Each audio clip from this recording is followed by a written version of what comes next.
He called the 79-year-old president incredibly healthy and said he fully expects him to serve his entire term.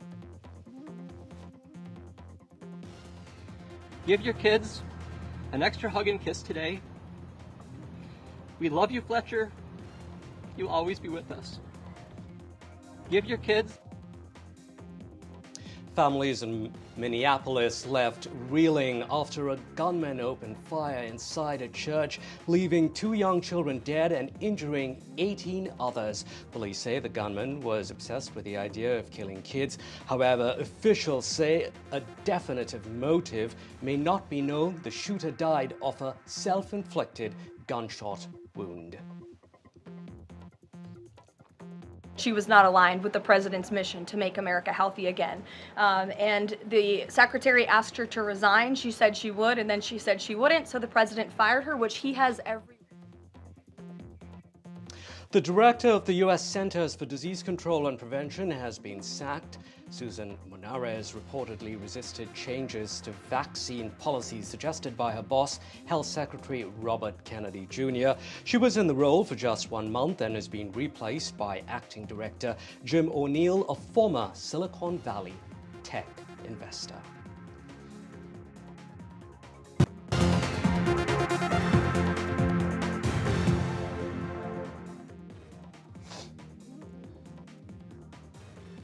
Our top story: increased scrutiny now on H-1B visas.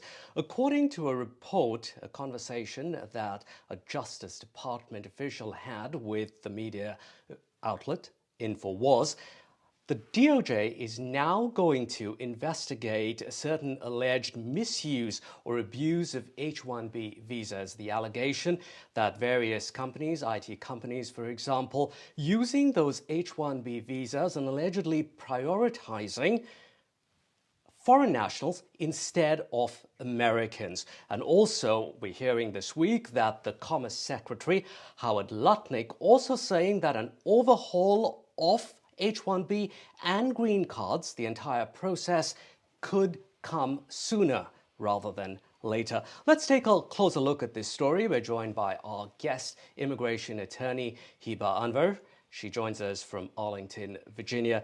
Hiba, we've heard about these rumblings of the government not being happy with these hiring practices as far as H-1B visas go. We heard Howard Lutnick's comments as well. What exactly is this DOJ probe going to look at? So to be quite honest with you, I don't think that this DOJ probe is necessarily anything new. Government agencies have historically investigated, employer hiring practices and have also focused on the H-1B visa. And I think that for folks who are familiar with the H-1B visa process, we know that there are certain guardrails and steps that are put in place to ensure that the program is not abused on a large-scale basis. And so I think that they will, based on what they're purporting, take a look at whether or not the H-1B visa is being used in any sort of a discriminatory way. But I think most folks who are familiar with the process and who handle H-1B visas will tell you that the vast majority of the time, the H-1B visa and the overall program is not used in a discriminatory way and is not misused for discriminatory hiring practices. Right. But the rhetoric really, Hiba, is getting stronger by the day. We also heard Florida Governor Ron DeSantis calling it a scam. So things are, in a way, getting serious here. So are you expecting, though, this overhaul, really, of how H-1Bs are going to be handed out? And what are those changes that we might see? So what I believe Commerce Secretary Lutnick is referring to is a new proposed rule. It's not final, but it's proposed. And what it seeks to do is revamp the way the H-1B lottery system is conducted in a way that gives individual applicants that are earning higher salaries a higher chance at actually being selected in the lottery. I do think that there is a bit of a divide in terms of whether or not this rule is actually going to be passed. Proponents of the rule are obviously going to argue that the rule makes it to where the top earners and the most highly skilled are actually being selected for the lottery.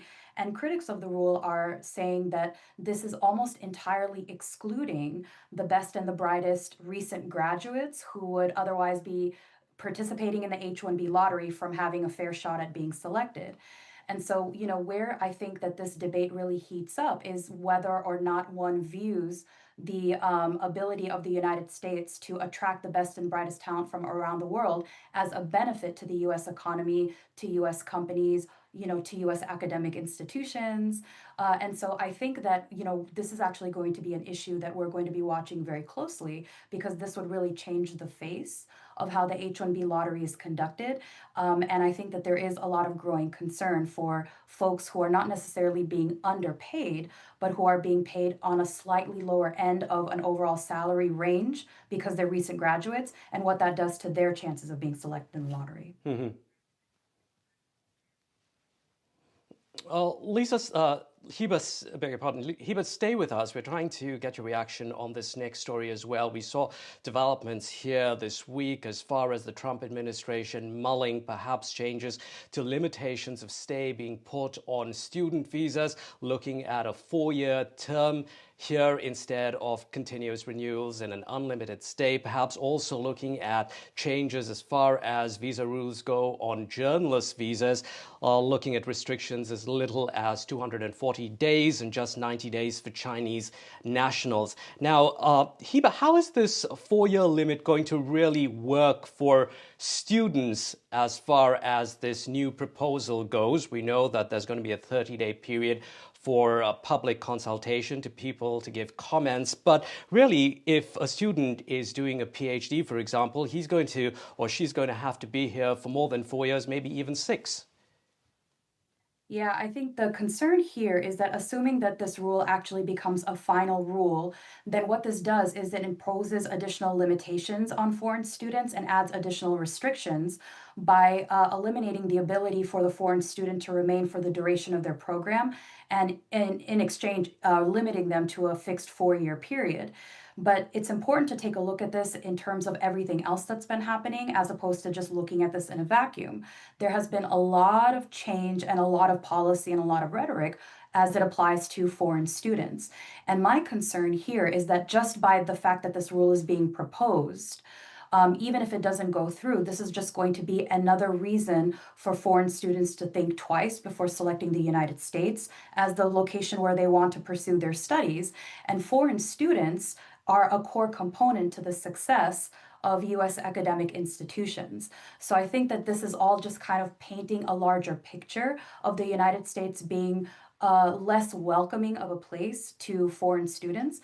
And then we kind of have to think about what this looks like in terms of the trickle-down effects for companies, because university recruiting is a core component of the talent pool that a lot of these companies hire from, right? And so anything that's going to either add restrictions and limitations, or anything that's going to be perceived as another unfriendly policy, I think at this point is problematic. Indeed. Hiba Anwar, we'll leave it there for now. Thanks very much for your insight. Hiba Anwar, immigration attorney, joining us here on Washington Watch. In other news now, an Indian truck driver is causing mixed emotions, extreme emotions across the United States. This is after he was charged with vehicular homicide for allegedly killing 3 people when making an illegal U-turn on a Florida highway. The incident has intensified a national debate over immigration and safety. Here's more.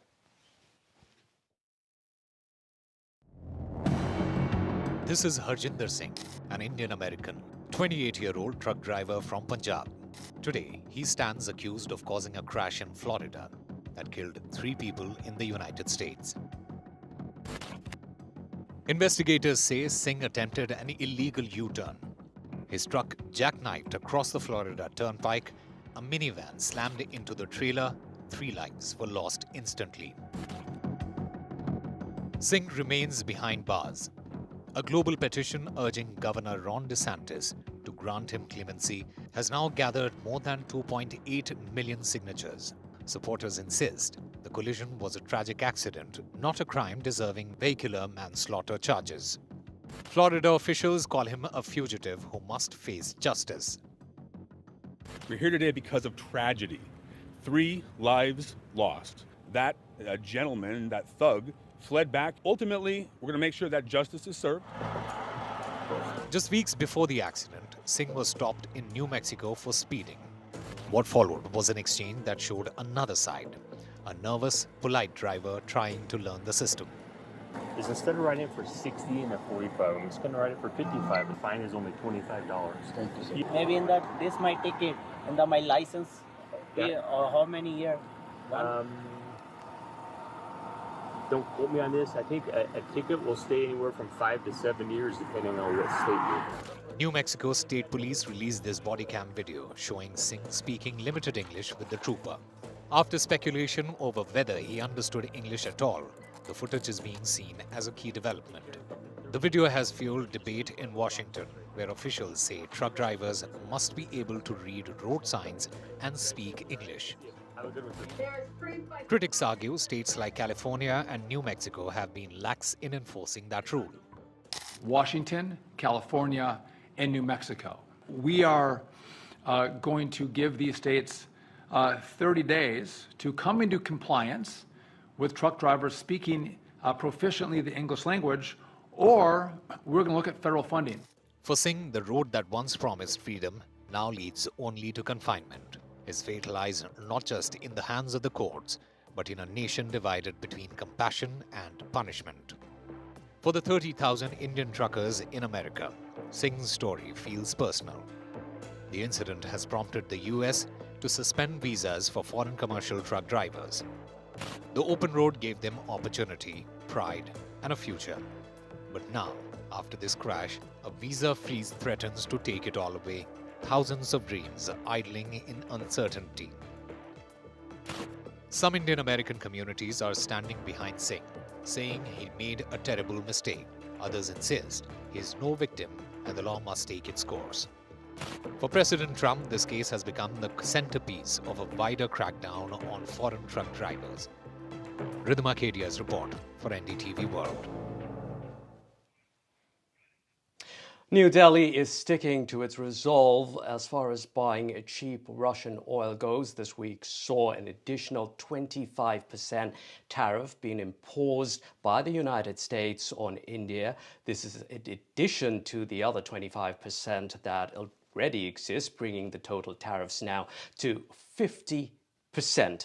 Now, the move raises U.S. duties on Indian goods, as mentioned, to 50%, amongst the highest in the world. So what would happen if India stops buying Russian crude? A research report from CLSA says it would spike demand since India is the world's largest oil importer, sending global crude prices to $100 a barrel. Separately, the report also says the benefit of importing Russian oil stands only at $2.5 billion a year, as opposed to estimates of $10 to $25 billion a year. This flies in contrast to comments from the Trump administration, which says that India has been profiteering from cheap Russian oil.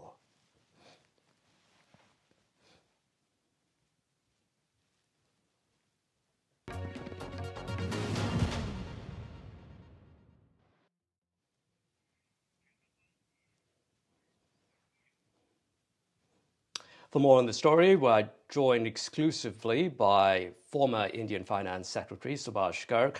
Mr. Garg, thank you very much for your time here on Washington Watch. Mr. Garg, that CLSA research report says there that the benefit to India really, as far as cheap Russian oil goes, is far less than what has been portrayed previously, $2.5 billion as opposed to estimates of $10 to $25 billion. That kind of debunks Trump's claims. But on the other hand, I'd like to know if this still makes sense for India to be buying Russian oil because it's not as cheap as before. Do you think that if we stop, it would be caving into Trump and we'd be bullied further?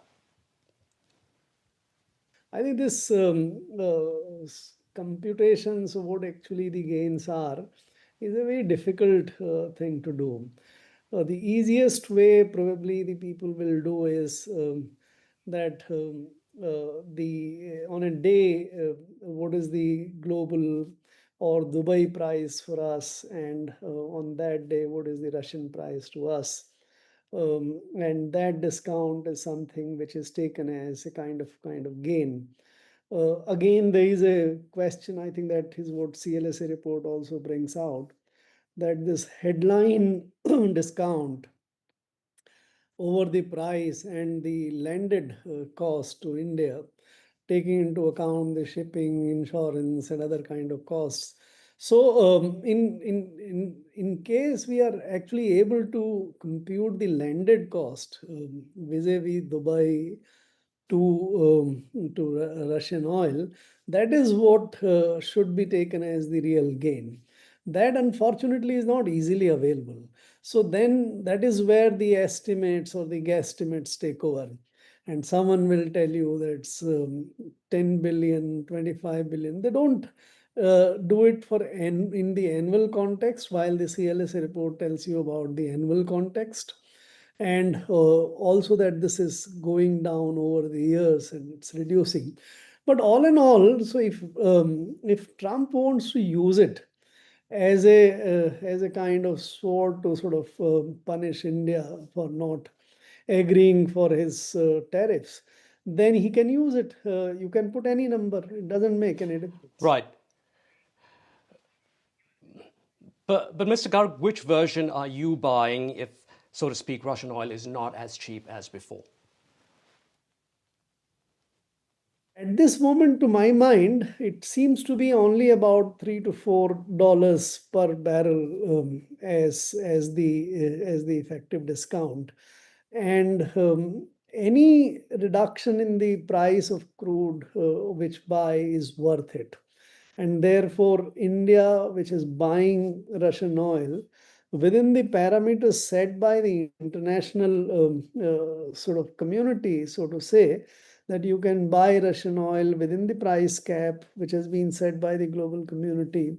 I think that's not violative of any sort of international agreement or understanding. So that is what India should continue to buy. It's the objection is wrong.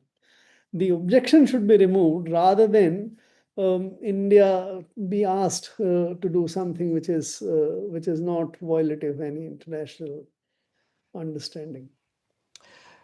Mr. Garg, should India be walking away from these talks? Because if India earns about 11% of goods sent overseas as far as GDP goes, this is not including services, compared to, say, Vietnam, whose GDP earns about 85% of exports from sending goods overseas. Do you think that perhaps that India should maybe call it a day right now, maybe momentarily? There would be pain for sure, but it would not be insurmountable, so to speak, looking at those numbers. Effectively, India has walked away. Whether we formally acknowledge it or not, effectively, India has walked away from doing the deal with Trump administration. In any case, no one can do any export or any trade when the tariffs are 50%. At that level, hardly any trade can take place. So, should India officially close it? If that is what you mean to say, I don't think in the international negotiations you should ever close the doors for negotiations. You should continue hoping that sanity prevails on the other side at some point of time. What I also personally feel is that India should do some revisiting of its stances. Should also look for whether what it's trying to save actually is worth saving or not. See, for example, let's say agriculture, right? And we say that we will not sort of open up for the GM oil or dairy products and all. If you drill down deeply, you would find that actually the farmers' interests are not hurt by if we start sort of rethinking about this. It's consumer preference only which comes in the way of consuming GM oil. So Indians here, the Indian consumer, should also have even a choice. You can put a label on the imported American GM oil that this is from the GM seeds kind of thing. Whoever is not Okay. interested doesn't buy. So that is where I suggest we should do some rethinking rather taking very inflexible um, and obstinate position. Mr. Garg, our Prime Minister, Mr. Prime Minister Modi, is meeting with the Chinese President Xi Jinping this weekend in Tianjin. What needs to happen there in order to soften the blow, really, from this Trump betrayal? See, this is a bit unfortunate and more difficult thing to do it. We have had a relationship of enormous distrust with China and also enormous import dependence on China for all the new industrial economy goods, whether it's computers, semiconductors, cells, solar cells, EVs, batteries, and things like that. That we can't do without importing from China. The choice before us has been, and this is not now, this has been there for quite so many years, at least for a decade, is that should we permit Chinese companies to make investment into India to manufacture these goods, or should we only allow imports? I think our position that we have excluded Chinese investment in these areas has actually come to hurt.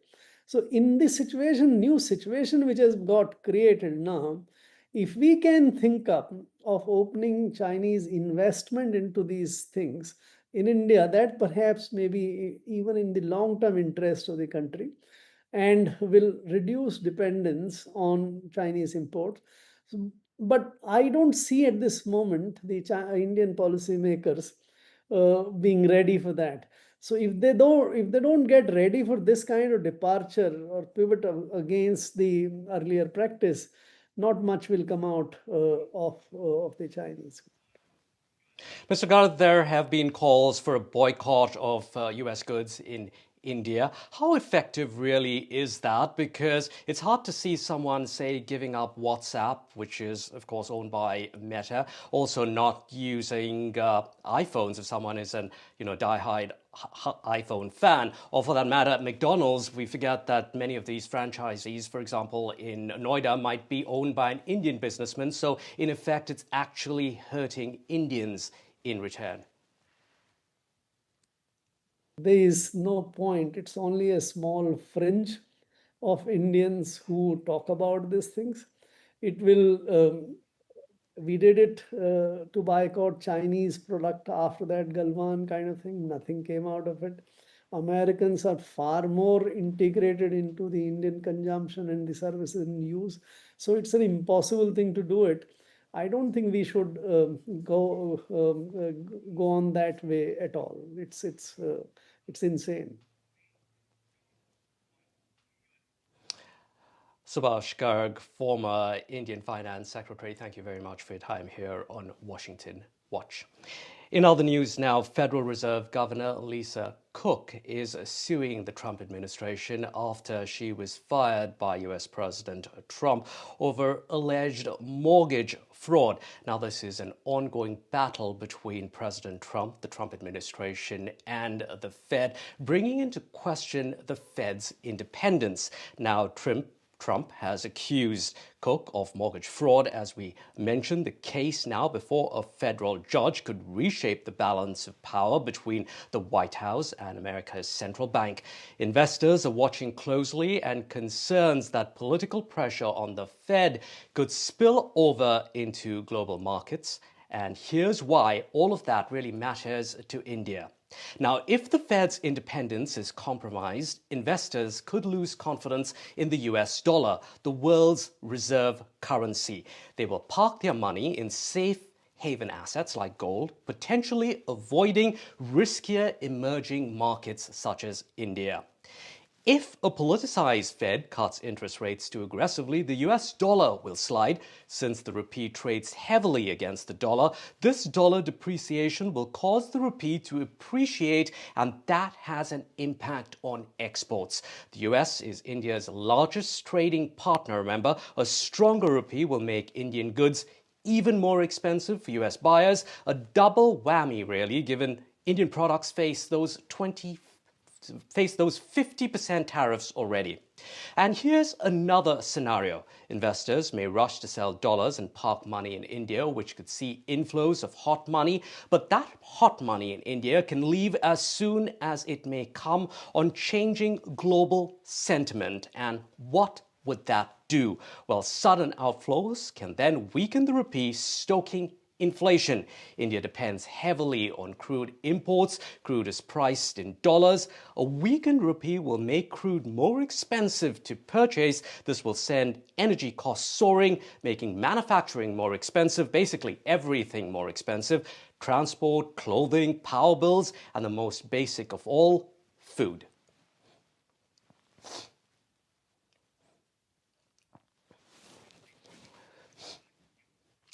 Let's take a look now at our final story here as far as crime rate in Washington, D.C. goes. This is after President Trump brought in the National Guard in order to federalize, which many are saying, federalize the U.S. Capitol. Now, Trump, of course, is saying that the amount of crime has been reduced and has fallen sharply.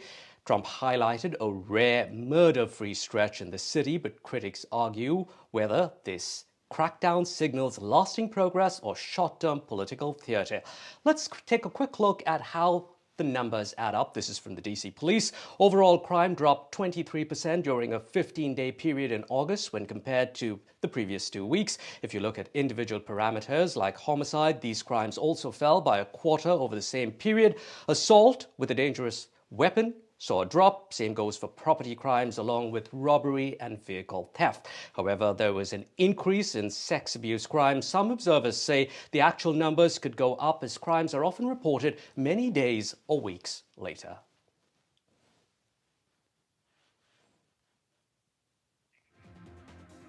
That's it for Washington Watch. I'm Alistair D'Souza here in Washington, D.C.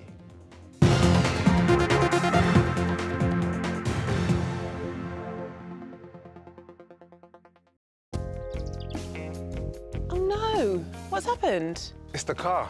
Total nightmare. Completely packed up. What are you going to do? It's okay. I've got Drafty. Drafty works like a pot of cash up to £3,000.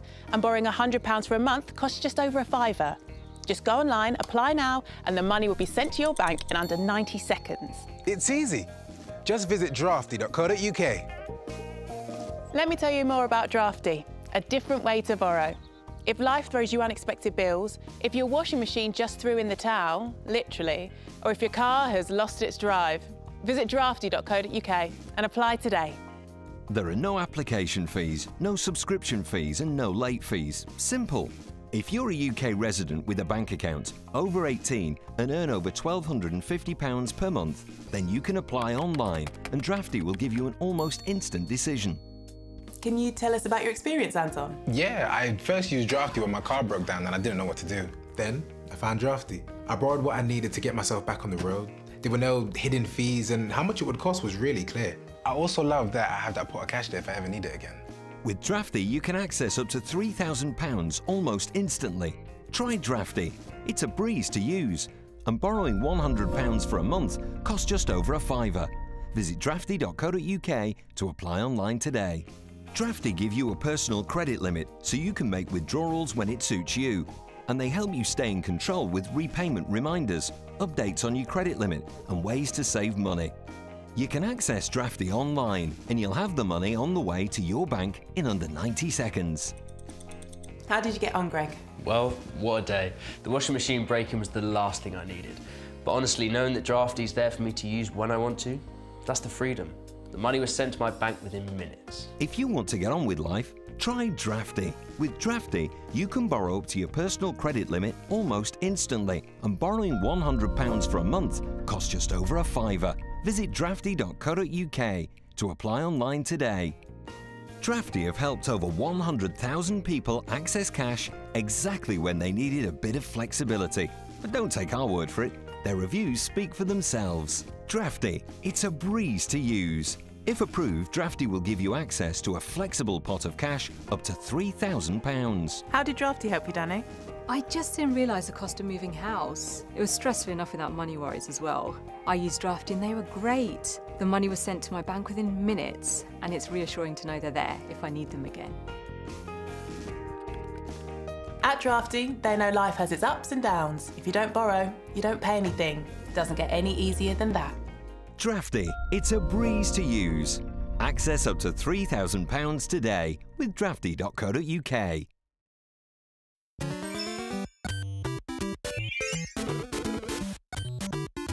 The Spicy McNuggets side mission.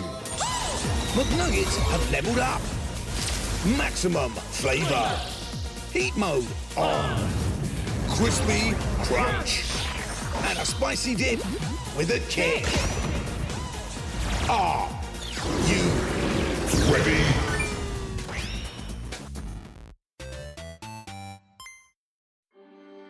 This poor creature is a lion trapped in a cold, bare cage, alone. Terribly malnourished, just skin and bone. How can anyone simply leave a lion to rot and die? Right now, there are thousands of big cats suffering the same torment, languishing in cruel cages, neglected, abandoned, left to die. Will you help Four Paws free big cats suffering around the world right now? Please call 0800 035 7798, text RESCUE to 70544, or go online and give just £3 a month. Help Four Paws cut the bars and rescue these cats from their prisons. Help us take them to our sanctuaries where they can begin to recover. You'll be setting big cats free from pain and protecting them from cruelty, letting them see the blue sky above and breathe the clean, fresh air of freedom for the first time. But they are the lucky ones. Please call 0800 035 7798, text RESCUE to 70544 to give £3 a month via your mobile phone. Because if no one cuts the bars and frees these big cats, they will die trapped and alone. It feels good knowing that your future's in hand. Evlo can offer you a loan from £1,000 to £15,000, whether it's for home improvements, new appliances, a car, or for some of life's big moments. So even if you've had problems with credit before, Evlo looks beyond your credit score and always takes a case-by-case approach. Visit evlo.co.uk to get your conditional decision in minutes. Evlo, your future in your hands. No child should suffer the torture of trachoma, but so many are in pain right now. Nananga's lashes have turned inwards. They rip and tear away at his eyes. Pomelo's sight could be gone forever. He's just 3 years old. Kofanga screams for his mother. His eyes are so infected that he can't even see her. For so many children in the world's poorest countries, trachoma is torture. It's a painful infection often spread by flies, and it's destroying children's eyesight. But it could be stopped if you help today. By calling 0800 021 3925 and giving £2 a month to Sightsavers, you can help make sure children get the treatment they desperately need. You'll help us bring them the medicines and the care that can treat infections. And that means you'll be helping to save children from the torture of trachoma and a life of blindness. Please help us reach them. Call 0800 021 3925, text C7 to 82727, or go online and give just £2 a month now. Because we need you to help save the sight of children like Nananga. We need you to help save them from the torture of trachoma.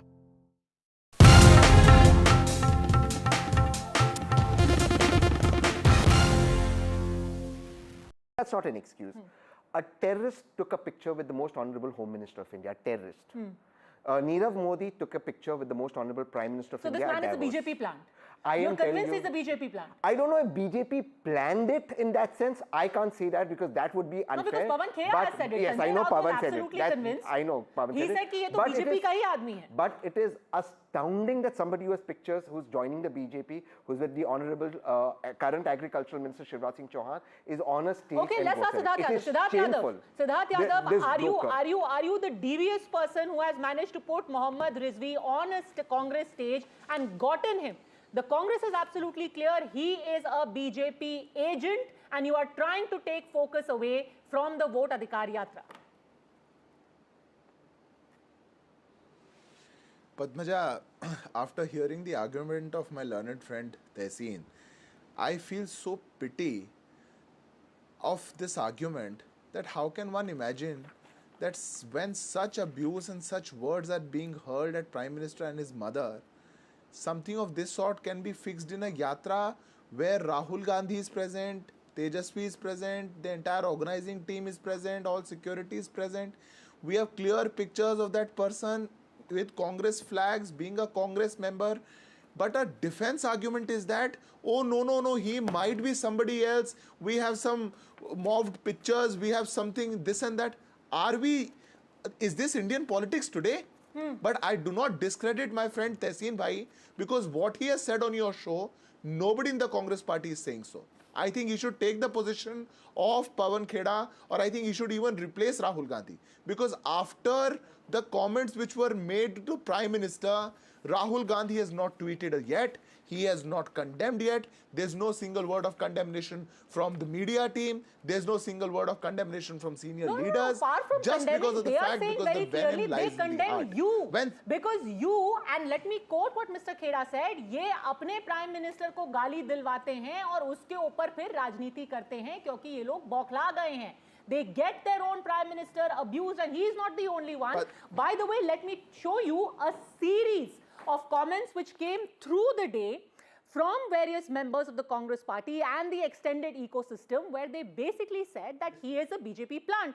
You have Suraj Ji Nayak, who in fact, his bio says he is connected to the Seva Dal, the Congress Seva Dal. He says, Mohammad Rizvi, the man who abused Narendra Modi yesterday in Bihar, has been found out to be a BJP member who has sent someone to abuse Narendra Modi on Congress rally. Then you've got another person who is called Manish Tiwari.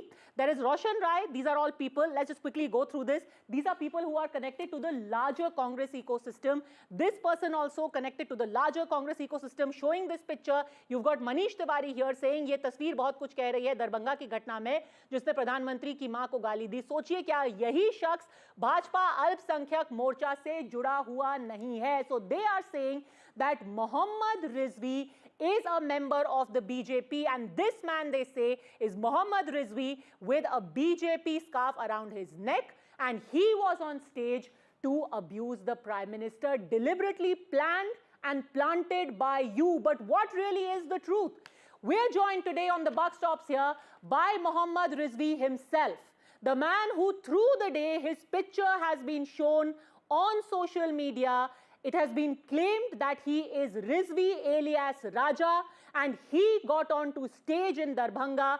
Mohammad Rizvi, आप ये बताइए, आप कौन हैं? क्या आपने गाली दी दरभंगा में उस मंच के ऊपर? क्या आप ही को अरेस्ट किया गया है? क्या आप जेल से हमसे बात कर रहे हैं? क्योंकि आपकी तस्वीर तो पूरे सोशल मीडिया पे वायरल है.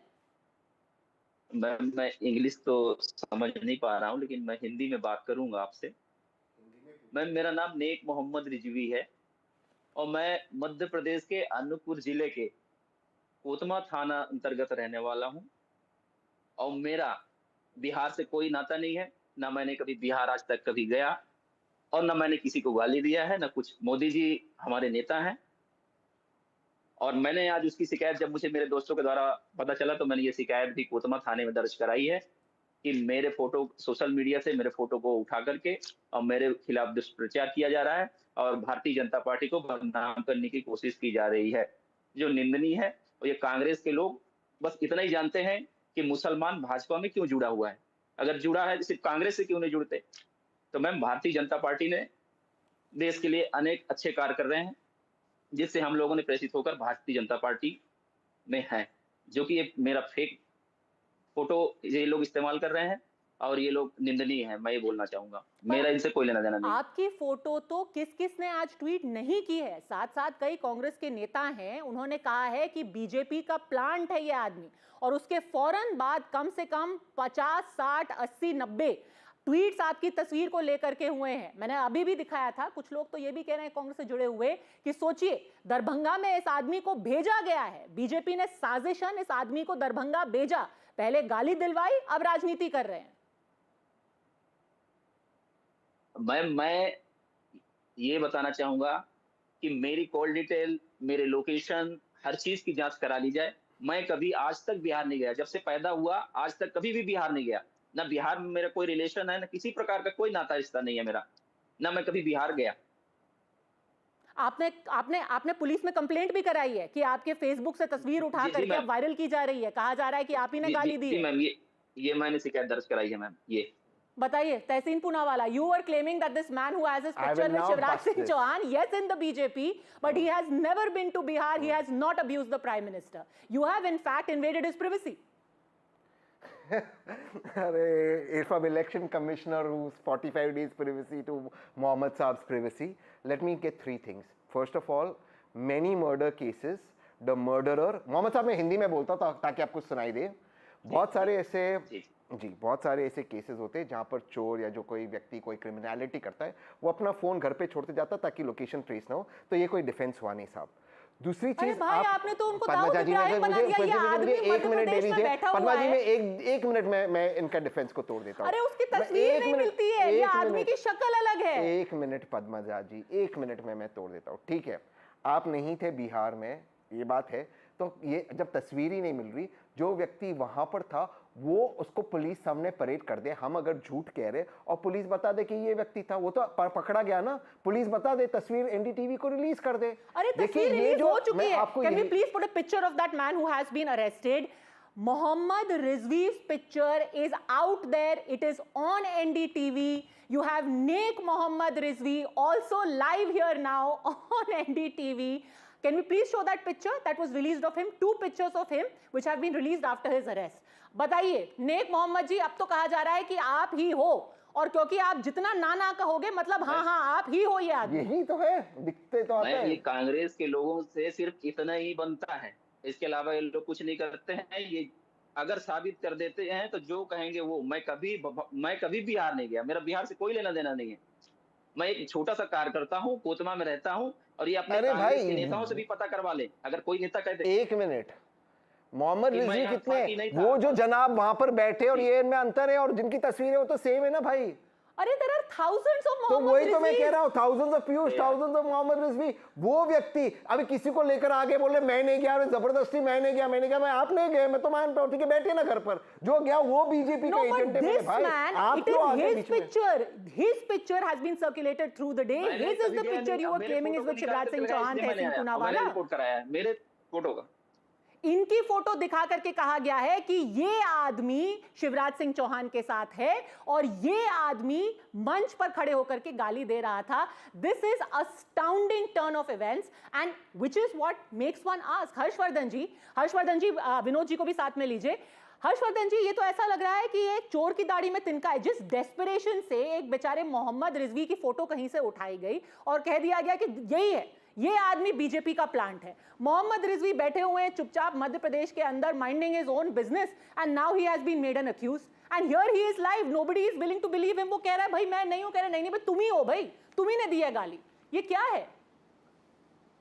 नहीं पद्मजा, मैं थोड़ा सा मुझे निराशा हुई आज, और पता नहीं तहसीन भाई को क्या हो गया है। ये मतलब इतनी अच्छी बात से इन्होंने शुरू किया कि अगर नरेंद्र मोदी जी की माता जी को गाली दिया गया तो no if no but no what about री, और उसके बाद ये नेक मोहम्मद रिजवी सामने बैठे हुए हैं और ये कह रहे हैं कि आप फोन घर पर छोड़कर चले आए। अगर ये कोई अदालत में जीरा नहीं करनी, आप किसी के वकील नहीं है तहसीन भाई, थोड़ा तो कम से कम किसी व्यक्ति की डिग्निटी उसका तो आप सम्मान करिए।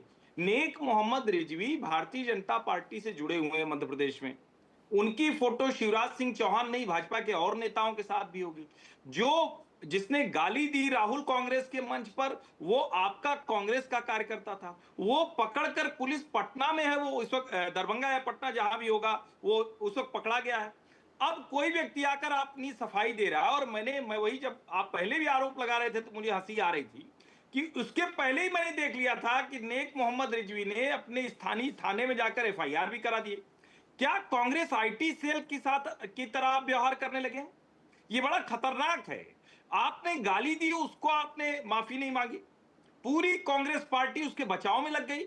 एक व्यक्ति के ऊपर आप हमलावर हैं जिसका कोई लेना देना नहीं है। नेक मोहम्मद रिजवी का इस राजनीति से, बिहार के चुनाव से, और मैं आपको एक बात कहूं पद्मजा, वोट चोर कहकर राहुल गांधी जनता की नजर में गिर चुके हैं। भला है कि पिछले कुछ दिनों से टीवी चैनल पर हम लोग वोट अधिकार यात्रा बोल रहे हैं। अगर राहुल कांग्रेस वोट अधिकार यात्रा निकालती तो बिल्कुल दुरुस्त था। राष्ट्रीय जनता दल के अंदर विद इन आरजेडी बहुत ज्यादा इसको लेकर बहुत नाराजगी, क्योंकि जनता को नाराज कर रहे हैं। आप वोट चोर कह भले रहे कि भाजपा ने कर लिया, नरेंद्र मोदी ने कर लिया, जनता के भीतर गहरी नाराजगी है कि राहुल गांधी हमें चोर कैसे बोल सकते हैं। और जिस तरह का रिएक्शन है वो उनको समझ में आ गया। और चूंकि राहुल गांधी जहर फैलाते चल रहे, डंडा मारो, ये करो, तू ये करेगा, वो करेगा, राहुल कांग्रेस का हर कार्यकर्ता जहरीला हो गया है। वो झूठ बोल रहा है और झूठ को सामने सच होते हुए भी फिर से झूठ साबित करने की कोशिश कर रहा है। और विनोद जी, इसीलिए सवाल उठता है कि अभी तक आपने कह दिया होता कि भाई ठीक है, इसको पकड़ो, इसको अलग करो, हमारा कुछ लेना देना नहीं है, वी कंडेम इट। कल कई लोगों ने ऐसा बोला, बट आज जो पूरी कोशिश की गई है to try and pin this on the BJP, Doesn't it make everything more suspicious कि आपने ये एक mythical आदमी को उठा करके out of the blue इसको associate कर दिया कि भाई ये पूरा गाली देने वाला आदमी बीजेपी से ही associated है? इससे ज्यादा गिल्टी लग रहे हैं। अगर पहले ही पीछे हट जाते और कहते हैं कि अरेस्ट कीजिए, we condemn it, we have nothing to do with this, it would have still been okay, it would have been dignified. Now it's seeming suspicious. Vinod ji. Padmaja, first of all, I would like to congratulate you for your new inning with the NDTV. Thank you, sir. दूसरी बात ये है कि पहली बात तो ये है कि जो व्यक्ति पकड़ा गया है और जो व्यक्ति आपके चैनल पे बैठे हुए हैं वो अलग अलग हैं, इसमें कोई दो राय नहीं है। वरना ये आपके चैनल पे नहीं बैठे होते अगर ये पकड़े जाते।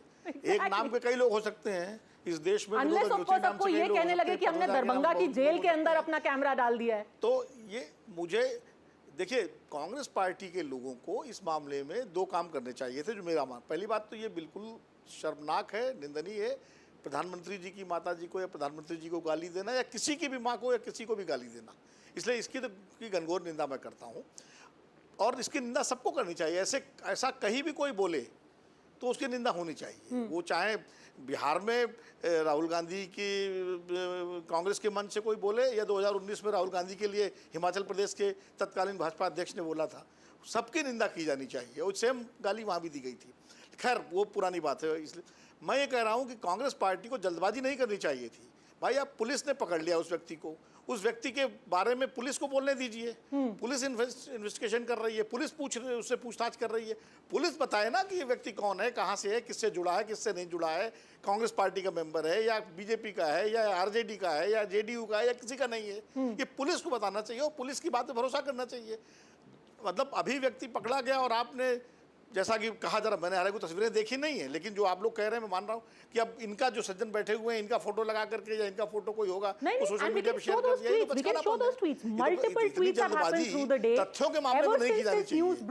And leave that alone, Tehseen Poonawalla. Since the afternoon, and that's what people have been asking, there hasn't been a single tweet. One tweet came from Rahul Gandhi where he said, जितना मारना है मार लो, जितना तोड़ना है तोड़ लो, हम झुकेंगे नहीं, हम रुकेंगे नहीं, सत्यमेव जयते. But the abuse, about the abuse, he said absolutely nothing. Why? Okay, so again, two things. Abuse is unacceptable of nobody's mother, but including... But this you are saying. No, no. And I want to add one more thing. The Congress top leadership hasn't said it. No, I want to add one more thing that that Vinodji said, and because this gentleman is here, if he is not the same gentleman, which in the image now you showed it's not the same, then even I want to apologize. It's not the same, it's not the right thing to do. So I'm sorry. No, and it won't stop at apology. No, neither have I tweeted, nor did I know. उन्होंने police complaint कर दी. I agree, and I think there should be action. फर्जीवाड़ा धोखाधड़ी हुई है. But अब तो police may I just complaint make की one point, please? Yeah, see, I have not even seen those tweets, nor have I tweeted. Since I was told that it's the same, now that you've exposed this or you've put this out, congratulations to you. This is what good journalism is, so congratulations. And if it's not the same, he deserves his dignity. Harshvardhanji is right. But Tehsil Poonawalla, here's the thing. We can congratulate each other. The point is that a lie has travelled halfway across the globe before truth even begins to tie its shoelaces. I assure you that across Bihar, across the country, even as we speak, 100,000 WhatsApp messages will have reached saying this is a BJP's plant. This disinformation campaign is not coincidental. It is absolutely deliberate. And that is why one questions the intent of it. Is there guilt which is being covered up through disinformation? No, I still do believe that this was, at what happened in Bihar, may have been done deliberately. However, if it's not the same gentleman, he has right to legal recourse. And the political party in concern in this case, so you're still saying it's a BJP conspiracy? You're still saying it's a BJP conspiracy? I don't think anyone... See, and if you allow me to articulate in 30 seconds why. In an election that the BJP would ideally like to polarize in a Hindu-Muslim, why would a Muslim go on stage and abuse the Prime Minister and allow the polarization that's giving BJP advantage? It doesn't make sense. It doesn't make sense. I'm sorry, I'm sounding I know, but it doesn't make sense. The only one that benefits of the Hindu-Muslim polarization. Okay, everyone wants to comment on this logic. Siddharth Yadav. Tehsin, I think better of you. No, Tehsin bhai, I'm requesting you. You are better than this. At least he's trying to recover from the damage that has just been done to his argument. Full marks to you for that, Tehsil. No, it's not fair on Naik Mohammed. Sorry, Siddharth bhai, it's not fair on Naik Mohammed, and I don't like to do that. I'm sure he has to. But Tehsin bhai, you started off the debate with a fake photo of peddled from the IT cell, the fake factory of Congress party. The man is sitting here himself. Your lies are exposed. Your party lies are exposed. And now you want to take it to another level by making it a Hindu-Muslim issue. You are better than this, Tehsin bhai. We have better expectations than you. This is the real formula of the Congress party, of the Mohabbat ki dukaan that you guys speak of. आप लोग झूठ फैलाएंगे, आप लोग IT cell से fake news फैलाएंगे. You would want to put in lies in the minds of people by saying anything and everything, but not condemn, but not say sorry. It happened from your stage, it happened from your mic, it happened from where you were organizing an event, but you have nothing to say. No condemnation. And it happened from the Prime Minister. Something so shameful, but uske baad bhi you are exposed once. But Secy Poonawalla, no if or buts from you, but plenty of ifs and plenty of buts which I have just illustrated through the day from the Congress party. And leave alone if or but, there is an absolute zero response from the top leadership of the Congress party. There has been no response whatsoever from the abuse. What is the result of this kind of self-goal? Harshvardhanji and Vinodji both want to respond. Harshvardhanji, you first. Just a second. Harshvardhanji. नहीं, सबसे पहले तो पद्मजा मैं ये कहूँगा कि नेक मोहम्मद रिजवी जी ने आज एक लाइन की जो बात कही ना, बड़ी कमाल की बात कही उन्होंने कहा कि भाजपा से मुसलमान नहीं जोड़ना चाहिए. अब इस देश में कम्युनल पॉलिटिक्स कौन कर रहा है फ्रॉड सेकुलरिज्म के नाम पे, जरा सोचिए. नेक मोहम्मद रिजवी कह रहे हैं कि वो भाजपा के कार्यकर्ता हैं, लेकिन कांग्रेस नहीं चाहती. कांग्रेस किसी भी भाजपा के मुसलमान कार्यकर्ता को टारगेट कर रही है. ये खतरनाक है देश के लिए. दूसरा, राष्ट्रीय स्वयंसेवक संघ के सरसंघ चालक डॉक्टर मोहन भागवत, मुझे तो लगता है कि जो 3 दिन का ये हुआ, ये इतिहास में याद रखा जाएगा. उन्होंने कमाल का काम किया, बड़े साहस का काम है, वो इतिहास पुरुष के तौर पर याद किए जाएंगे. उन्होंने बहुत साफ साफ कहा कि कोई हिंदू मुस्लिम डिबेट है ही नहीं. हर सवाल के जवाब में उन्होंने स्पष्ट कर दिया. तो क्या कांग्रेस को यह भी हाथ से फिसलता हुआ दिखता है? और तीसरी और सबसे महत्वपूर्ण बात, क्या इस तरह का झूठ फैलाने के बावजूद राहुल गांधी की किसी भी बात पर देश की जनता भरोसा करने जा रही? इतना खतरनाक झूठ विनोद जी, कम से कम पार्टी की लीडरशिप को इस पे सफाई तो देनी चाहिए.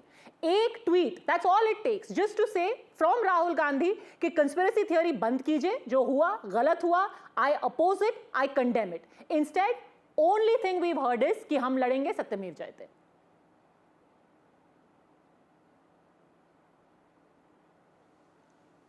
ये सवाल मुझसे है? जी विनोद जी. मसला एक्चुअली सवाल दोबारा कर दिया, मुझे थोड़ा ये मेरा सवाल था कि कम से कम राहुल गांधी की तरफ से एक अगर ट्वीट आ जाता, एक वक्तव्य आ जाता, एक स्टेटमेंट आ जाता कि कंस्पिरेसी थ्योरी बंद कीजिए, ये नेक मोहम्मद, मोहम्मद रिजवी, इस सब पचड़े में पड़ने की जरूरत नहीं है, आदमी को अरेस्ट कीजिए, खत्म कीजिए मामला, we condemn it. Why hasn't that response come? बिल्कुल नहीं, आदर्श स्थिति यही होती है कि ऐसे मामलों में पार्टी के शीर्ष नेताओं को तुरंत संज्ञान लेके उसको कंडेम करना चाहिए. मैंने इसलिए 2019 का उदाहरण दिया. हमारे लोग भूल जाते हैं 2019 के चुनाव में हिमाचल प्रदेश के तत्कालीन बीजेपी अध्यक्ष ने राहुल गांधी के लिए इसी शब्द का संबोधन किया था, लेकिन तब उनके खिलाफ सिर्फ चुनाव आयोग ने जरूर कार्रवाई की थी, 48 घंटे के लिए उनको प्रचार से रोक दिया था, लेकिन उनके खिलाफ पार्टी ने न कोई कार्रवाई की, न उसको लेकर के माफ़ी मांगी गई. और ये सिलसिला तभी होता है जब बड़े नेतृत्व, जैसे अब ये राहुल गांधी को तुरंत करना चाहिए था, खड़गे साहब को बोलना चाहिए था कि भाई गलत हमारे मन से जो हुआ, और पुलिस कार्रवाई करे जो आदमी पकड़ा गया है. और इसमें क्या दिक्कत थी? यही बात मैं कह रहा हूँ, ये दोनों पार्टियों पर लागू होता है. जब आपके ऊपर हमला होता है तो आप तिरमिला जाते हैं, और दूसरे पर हमला होता है तो आप चुप लगा जाते हैं. ये जो डबल स्टैंडर्ड हमारी पॉलिटिक्स के हैं, मैं तो कह रहा हूं दोनों देश की सभी प्रमुख पार्टियों को एक कोड ऑफ कंडक्ट बनाना चाहिए कि पब्लिक डिस्कोर्स में क्या भाषा इस्तेमाल की जाए, प्रवक्ता क्या भाषा इस्तेमाल करें, नेता क्या भाषा इस्तेमाल करें, उनके फुट सोल्जर्स क्या भाषा इस्तेमाल करें. कम से कम राजनीति में And of all people, then to go a step ahead and drag unsuspecting people like neck Mohammad into all of this. नेक मोहम्मद जी, एक सवाल मैं आपसे और पूछना चाहती हूँ, एक सवाल और पूछना, क्योंकि अभी लोग भी कई देख रहे होंगे, अगर उनके मन में जरा सा भी शक है, संशय है, नेक मोहम्मद जी को एक बार फिर से दिखा दीजिए उस अरेस्टेड आदमी की तस्वीर के साथ. आप फिर से कहना चाहेंगे आप वो आदमी नहीं है जो दरभंगा की स्टेज पर था. आप बीजेपी से जरूर जुड़े हुए हैं, लेकिन आपका इस आदमी से कोई लेना देना नहीं है जो आज दिन भर ट्वीट और फेसबुक पे वायरल है. जी मैम, मेरा इनसे कोई लेना देना नहीं है, मैं इनको जानता भी नहीं हूं, और मैं बिहार कभी नहीं गया. मैं आपको बता दूं, मेरा इनसे कोई लेना देना नहीं है. मेरे फोटो को सोशल मीडिया में, और मैं अगर आप कहें तो मैं अपना आधार कार्ड दिखा दूं, मेरा रिजवी नाम सिर्फ फेसबुक में लिखा है, किसी सरकारी डॉक्यूमेंट में नहीं है. मैं अपना कहें तो आधार कार्ड दिखा देता हूं, देखिए इसमें सिर्फ नेक मोहम्मद लिखा हुआ है. मैं आपको दिखा देता हूं, देखिए. चलिए, उम्मीद है कम से कम इससे कंस्पिरेसी थियरीज खत्म हो जाएंगी. I am Naik Mohammed and I am not an abuser. Here is a man who, imagine, has been dragged into the middle of a completely needless political controversy. This is a self-goal if any, Tehseen Poonawala. What a self-goal. I mean, you could have just ended the matter yesterday. Instead, you have dragged in an innocent man and said, this is a BJP plant. Look, again, I want to take this opportunity because I also was misled thinking it's the same person. So, Naik Mohammed ji, मैं भी आपसे माफ़ी चाहता हूँ. It is not the same person. It's clearly that, so I apologize. And Vivek ji is right. This should not happen. The cops have caught him. Hope the cops will act. I still believe there's a conspiracy. However, this man does not deserve to go through it, and I hope better sense prevails. And those who have tweeted or those who have given their bites to wire agencies should take that back and apologize. No Indian deserves to go through it. But here's the thing. Two things have happened today, and I want to draw the attention of our viewers to two things. One is this Naik Mohammed diversion that has happened. Whether he is from the Congress, whether it's the BJP, the abuser was called a BJP plant. And the other thing, and that is what is mind-boggling, on this day, Siddaramaiah, who is the Chief Minister of Karnataka, who ironically today was in the Vote Adhikar Yatra, rallying against vote chori, you have him, Harshvardhan ji, talking yesterday that in 1991, when I was fighting from Koppal, at that time, I was cheated out of a win. Now, who cheated him?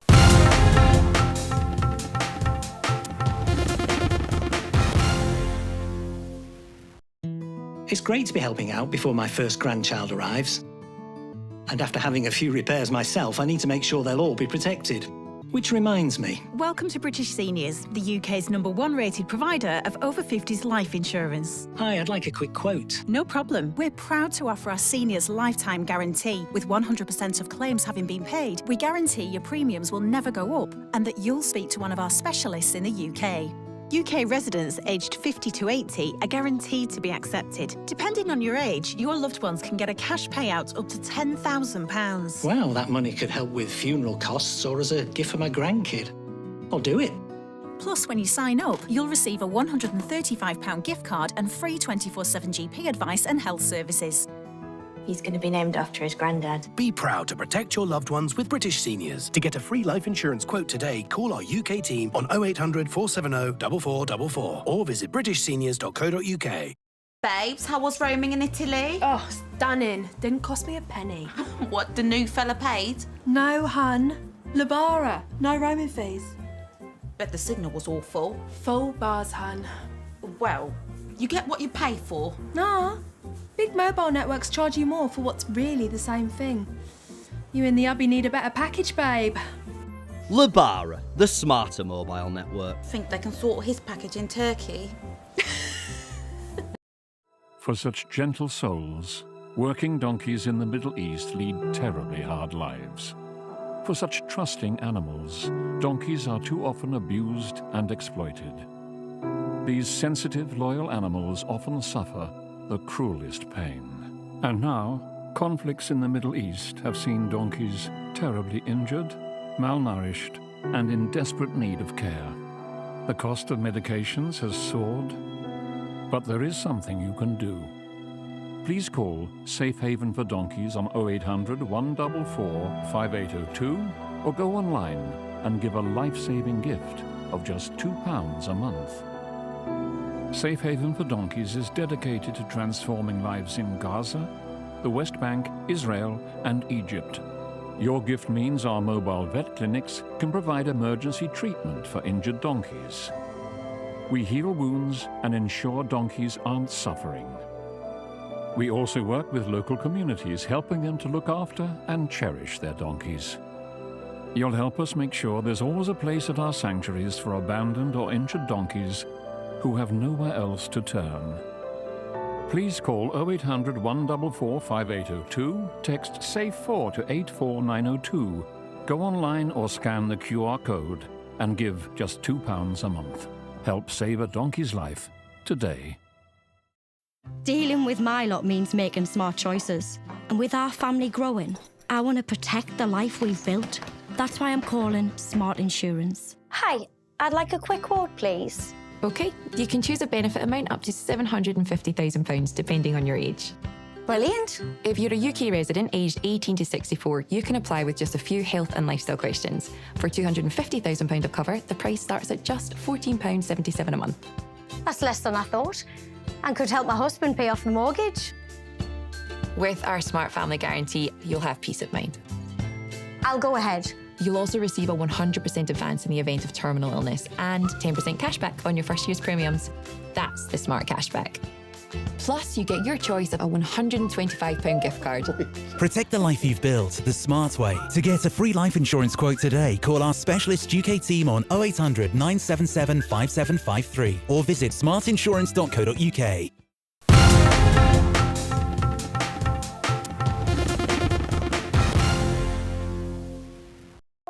The Post read, "The road to peace in Ukraine runs through New Delhi. The dig and the image used have drawn considerable backlash and exposed Navarro and Trump administration's bias. The question is, where does one go from here?" All right, joining us now on the buck stops here, we have Ambassador Javed Ashraf, India's former ambassador to France, Monaco, and our former High Commissioner to Singapore. Ambassador Ashraf, thanks very much for speaking to us. You've, of course, spoken about the kind of language that America has used in the recent past. You spoke about President Donald Trump, but the latest to join that bandwagon has been his advisor, Pete Navarro.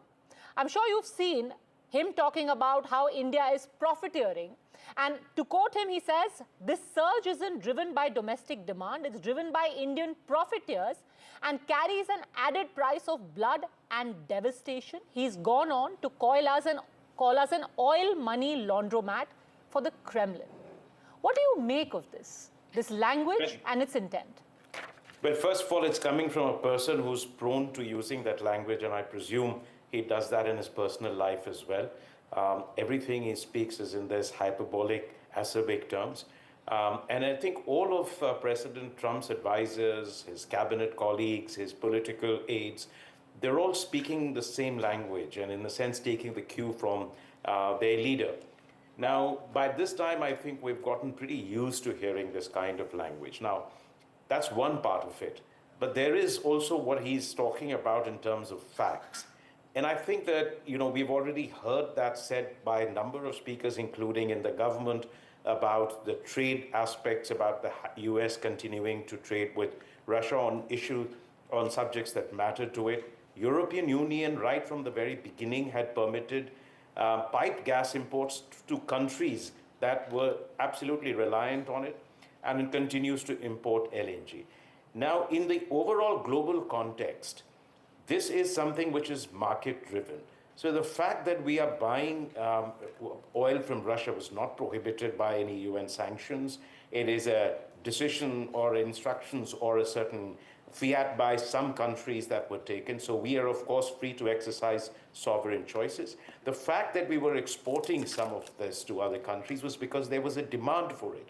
And remember, from 22 onwards, the war came right on the back of a devastating economic impact of COVID. Europe was stalling, rest of the world was experiencing inflation, economy globally had slowed down. In that context, India, which is the top 3 importer of oil, and you take Russia out of that equation completely, can you imagine what impact it would have had on the global economy, in inflation, and worse, on the most vulnerable countries in the global south, which would have had to pay through their nose for very high oil prices. So I think in some sense it stabilized the market. And I think international, when I was in Paris and I used to speak to people in the International Energy Agency, they recognized the stabilizing impact that it had on the global market. Now, his comments about profiteering, etc., all of this really has started after they decided that they're going to come down hard on India. And the reasons for it are very obvious. Now, if you look at 3 things that keep coming up, one relates to trade. They were saying till April that we are almost close to a trade deal. And by the way, if this president wanted, he could have said that we have extracted from the tariff king the best deal that no US president ever got before. It was a very ambitious offer, as we have done with UK and EU. And they were saying that we are close to finalizing a deal, and then they just called it off. So that's one part of it. The second is with regards to, India-Pakistan dispute, which is, I think, the arrogation of credit for the cessation of this conflict, which he so desperately seeks, which is really the turning point in this relationship. And I can tell you that this is the first time, and I've been dealt with the United States in Delhi and in Washington for more than a decade. Now, in 1999, 2001, 2002, 2008, some very high points of terrorism from Pakistan, there was actually very active shuttle diplomacy by the United States between Islamabad and Delhi, but nobody ever took credit for the cessation or de-escalation. Here, President Trump says he has been speaking to the leaders of the 2 countries. Now, we know that it was Vice President J.D. Vance who spoke and Secretary of State Marco Rubio. So that's the first factual disconnect with reality. Now, he may be basing it on his impression of the conversations that was reported by Vice President J.D. Vance and Marco Rubio to the president. What they told him is entirely, maybe have nothing to do with reality. But that has been, in a sense, a repeated assertion, which has kind of, and I'll tell you, every government in India has, from 1999 onwards, been very clear that there is no role for third-party mediation in this, and that any issue is dealt with directly between the 2 countries, whether it is dialogue or whether it is conflict, and no US government or US president has in any case ever arrogated. So if you look at these 3 issues, trade, India, Pakistan, and you look at Russia, oil, all of this are manifestations and expressions of rage, anger, irritation, pique, whatever semantics we use, for India refusing to genuflect or to capitulate or for Prime Minister Narendra Modi to stand up to him. And now remember, there are 5 countries that have actually stood up to him. South Africa, Brazil, India, this IPSA countries, China and Russia. Ukraine did, but it's a half-hearted measure. All the other countries have, in a sense, gone and made what I call one-sided deals, in which it is very asymmetrically in favor of the United States. But there is no guarantee that those deals are going to stick. You're already seeing him renegotiate the deals, sometimes with himself and on public platforms, sometimes now saying that I'm going to tax countries that impose or sanction countries which have digital tax, etc. So a lot of this is driven by personality, ego, self-conception of a person with boundless powers, capacity to exercise his will. But that is also changing from day to day. In his willing suspension of disbelief with Russia, for example. If I may just interrupt you for a second, sir, it's interesting that you say that India is one of the very few, a handful of countries who actually stood up to Donald Trump, who perhaps sees himself as some kind of, emperor of the world, whereas our domestic discourse seems to suggest, and it's a very popular word now in our politics, that we've surrendered. I don't understand what is the basis for all of this. Now, we have been very consistently clear on our red lines with regard to trade, right? That there are sensitive sectors of agriculture, dairy, small-scale sectors, handicraft that are non-negotiable. And this is something which every previous US president has understood. We've had these discussions on trade issues for a very, very long time. And sometimes they have been very heated, but they've all recognized the sensitivity of these sectors and have backtracked and recognized that it's much better to work on areas which we can actually work on. So I don't think the government has in any way compromised or surrendered. The second thing is with regards to the conflict. I think it would have been very easy for us to also go to President Trump and say that, look, you've saved us from this war and you deserve the highest peace prize, maybe even the economics prize for your new theories on economic. But, we have stuck to our line and it is factual, it is restrained, it is calm. There has never been a confrontational approach. There has not been an iota of joining a war of words with the United States. There are some extremely acerbic, corrosive remarks that are coming on a daily basis, which actually makes it difficult for us to negotiate with them or to talk to them. Yet we have said we remain open to negotiations. We're ready to continue to have a dialogue. But on the red lines, whether it is in terms of our sensitive sectors or in terms of our sovereign choices, I don't think we have made any compromises. We've not surrendered. In fact, he probably feels that a country like India, which does not have the same leverage as China or Russia, should not be the country that is actually saying, well, we are not going to compromise on some core national interests. Ambassador Ashraf, you spoke of a downward trajectory that American establishment's language has taken. First, we had the use of the word Maharaja tariff. There was an unmistakable, almost racial tinge to it. And today, Peter Navarro has tweeted a picture of the Prime Minister in saffron, in a praying mudra.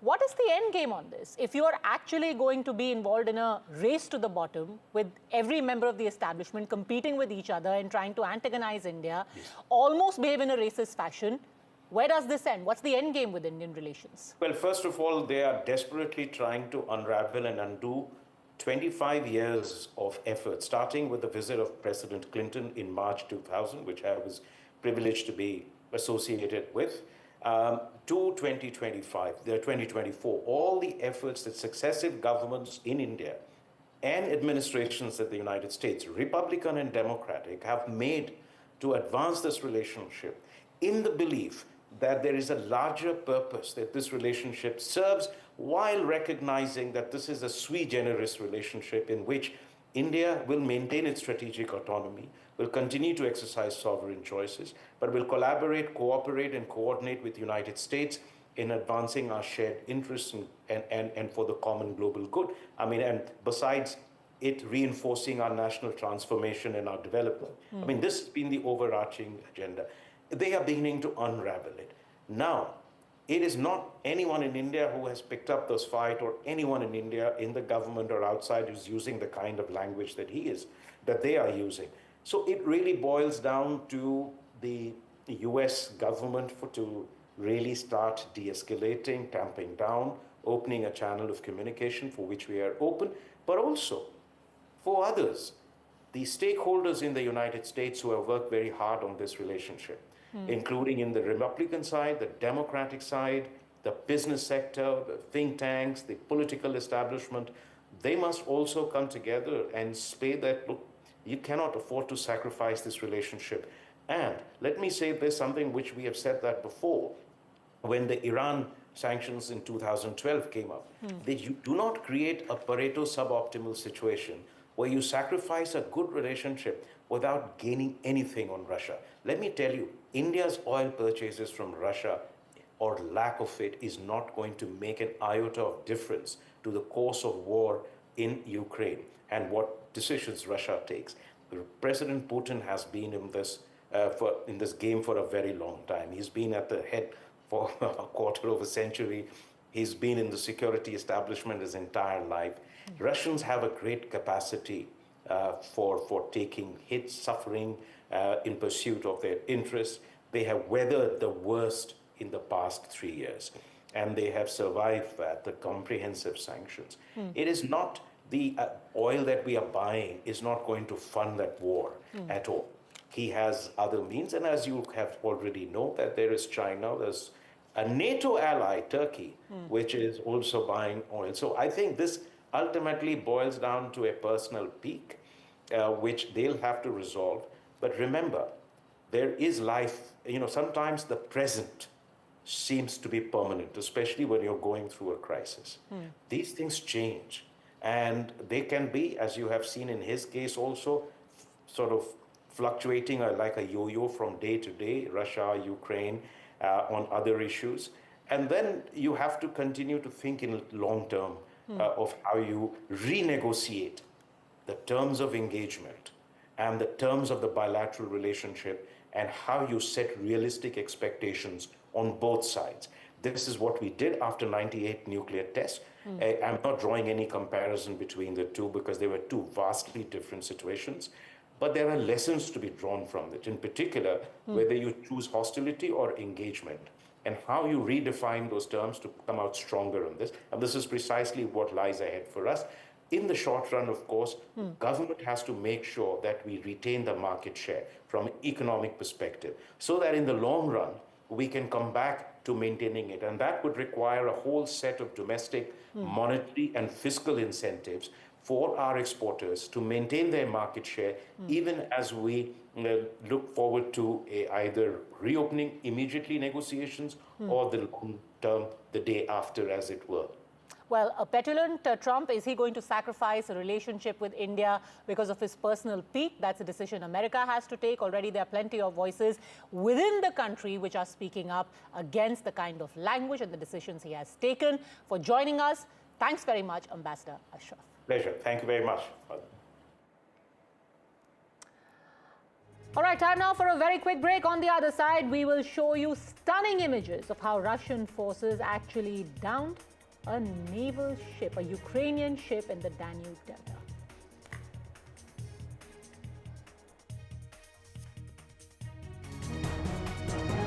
Now that retirement is here, it's time for me to focus on the things that really matter in life. The first thing on my list, making sure my loved ones can afford things like funeral costs when I'm no longer around. That's why I'm looking into over 50s life insurance from British Seniors. Welcome to British Seniors, the UK's #1 rated provider of over 50s life insurance. How can I help? Hi, I'd like a quick quote, please. Depending on your age, your loved ones can get a cash payout up to £10,000, and the cover is in place for your whole life. Sounds great. We're proud to offer our seniors lifetime guarantee. With 100% of claims having been paid, we guarantee your premiums will never go up and that you'll speak to one of our specialists in the UK. Wow, that's great to hear. It couldn't be easier to apply. UK residents aged 50 to 80 are guaranteed to be accepted, and you can arrange everything in a matter of minutes. There are no medicals or blood tests. Prices start from just £4.52 a month for £1,000 of cover.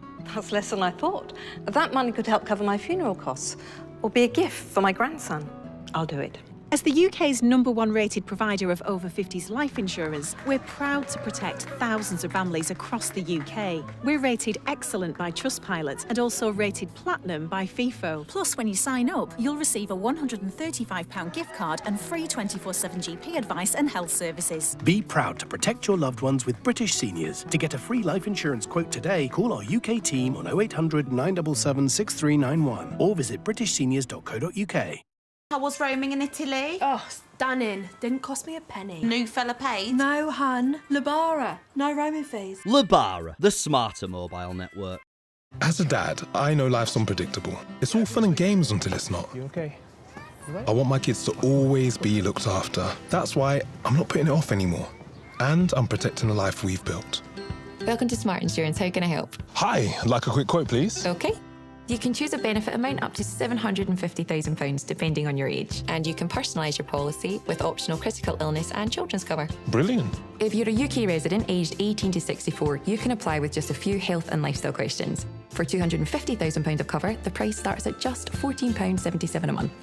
That's less than I thought, and could help my wife pay off the mortgage. Just like families, not all life insurance is the same. That's why we offer the Smart Family Guarantee. We guarantee a straightforward application process, award-winning service you can trust, and cover from day one. And it's easy to arrange. You can get covered in just a matter of minutes. That's good to know. For even greater peace of mind, you'll also receive a 100% advance in the event of terminal illness and 10% cash back on your first year's premiums. That's the Smart Cashback. Sounds great. I'll go ahead. Our Smart Family Life Insurance is exclusive to us, and when you sign up, you'll get access to free health and wellbeing services. Plus, you get your choice of a £125 gift card. Now I know my family's looked after. I just need to find them. Protect the life you've built the smart way. To get a free life insurance quote today, call our specialist UK team on 0800 977 5752 or visit smartinsurance.co.uk. It feels good knowing that your future's in hand. Evlo can offer you a loan from £1,000 to £15,000, whether it's for home improvements, new appliances, a car, or for some of life's big moments. So even if you've had problems with credit before, Evlo looks beyond your credit score and always takes a case-by-case approach. Visit evlo.co.uk to get your conditional decision in minutes. Evlo, your future in your hands. Sometimes it's the little things that remind us of them. Stay close, even when you're far apart. Send money worldwide with Remitly.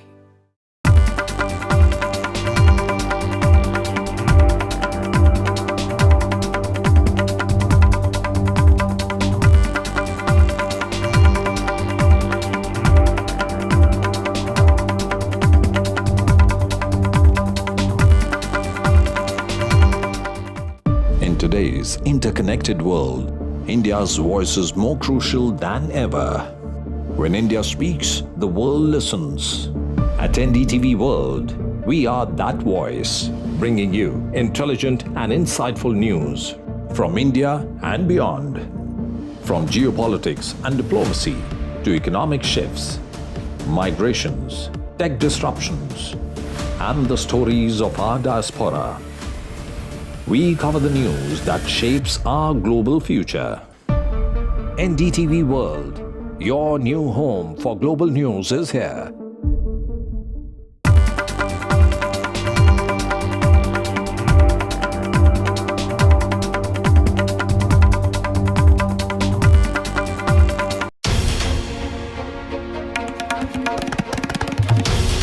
This is NDTV. And you're watching NDTV 24/7.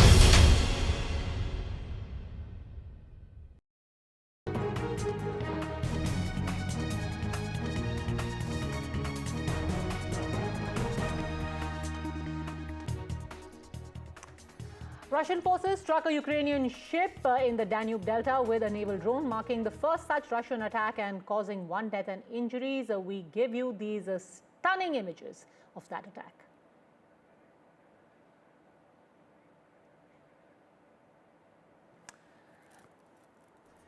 That's it then on today's edition of the show. Remember, on a story that matters, the buck stops here. See you tomorrow.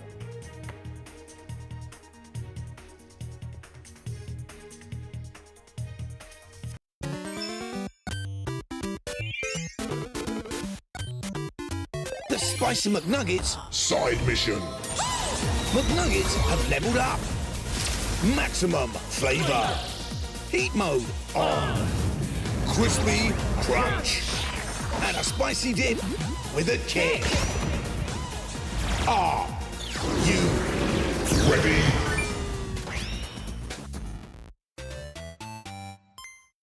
Someone's happy. Get that lucky cow feeling with luckycowbingo.com/bingo. The site that's bursting with beautiful bingo games. 75 ball bingo.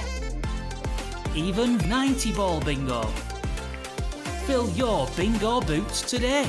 Get that lucky cow feeling at luckycowbingo.com/bingo or download the Lucky Cow Android app from the Play Store. For such gentle souls, working donkeys in the Middle East lead terribly hard lives. For such trusting animals, donkeys are too often abused and exploited. These sensitive, loyal animals often suffer the cruelest pain. And now, conflicts in the Middle East have seen donkeys terribly injured, malnourished, and in desperate need of care. The cost of medications has soared, but there is something you can do. Please call Safe Haven for Donkeys on 0800 144 5802 or go online and give a life-saving gift of just £2 a month. Safe Haven for Donkeys is dedicated to transforming lives in Gaza, the West Bank, Israel, and Egypt. Your gift means our mobile vet clinics can provide emergency treatment for injured donkeys. We heal wounds and ensure donkeys aren't suffering. We also work with local communities, helping them to look after and cherish their donkeys. You'll help us make sure there's always a place at our sanctuaries for abandoned or injured donkeys who have nowhere else to turn. Please call 0800 144 5802, text SAFE4 to 84902, go online or scan the QR code and give just £2 a month. Help save a donkey's life today.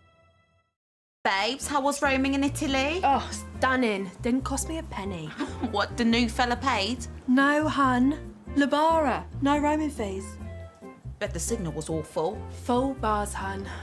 Well, you get what you pay for. Nah.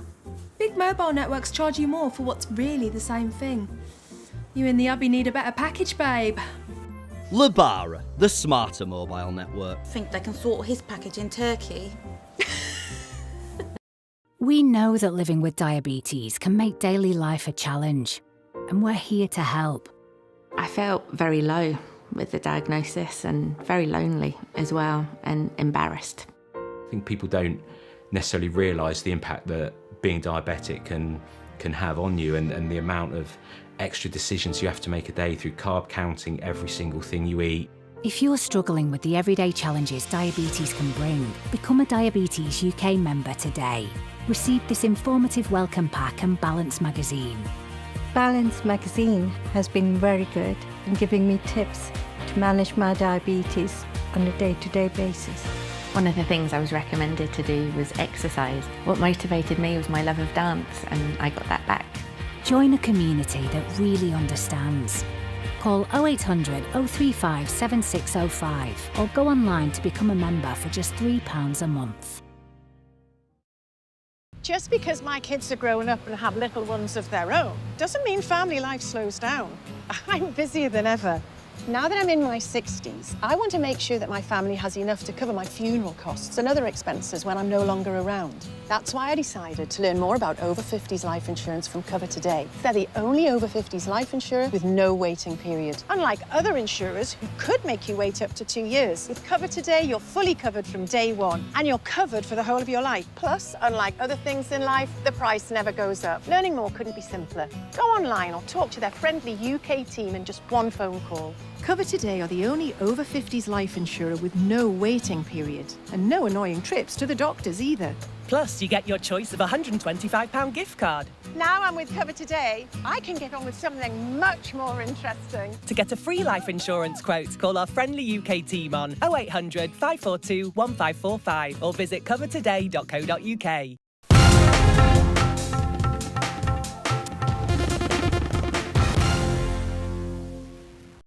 Russian oil fuels the war in Ukraine, acting as a financial lifeline to Putin's war machine. He insists Delhi must, quote, act like a strategic partner if it seeks that status with the United States, a demand that underscores a sharply deteriorating relationship. Now, this comes just 2 days before a critical meeting between Xi Jinping, the Chinese president, and Prime Minister Modi in Tianjin. That'll be on Sunday. It could fundamentally reshape India-China ties. That's the hope. A potential thaw, possibly boosting trade, might shift India's global alignment, impact its relationship with the United States further. But all of this at the larger level, and let's talk about this, what India will not accept are condescending messages from a White House advisor whose messages expose a lack of understanding and out-and-out hypocrisy.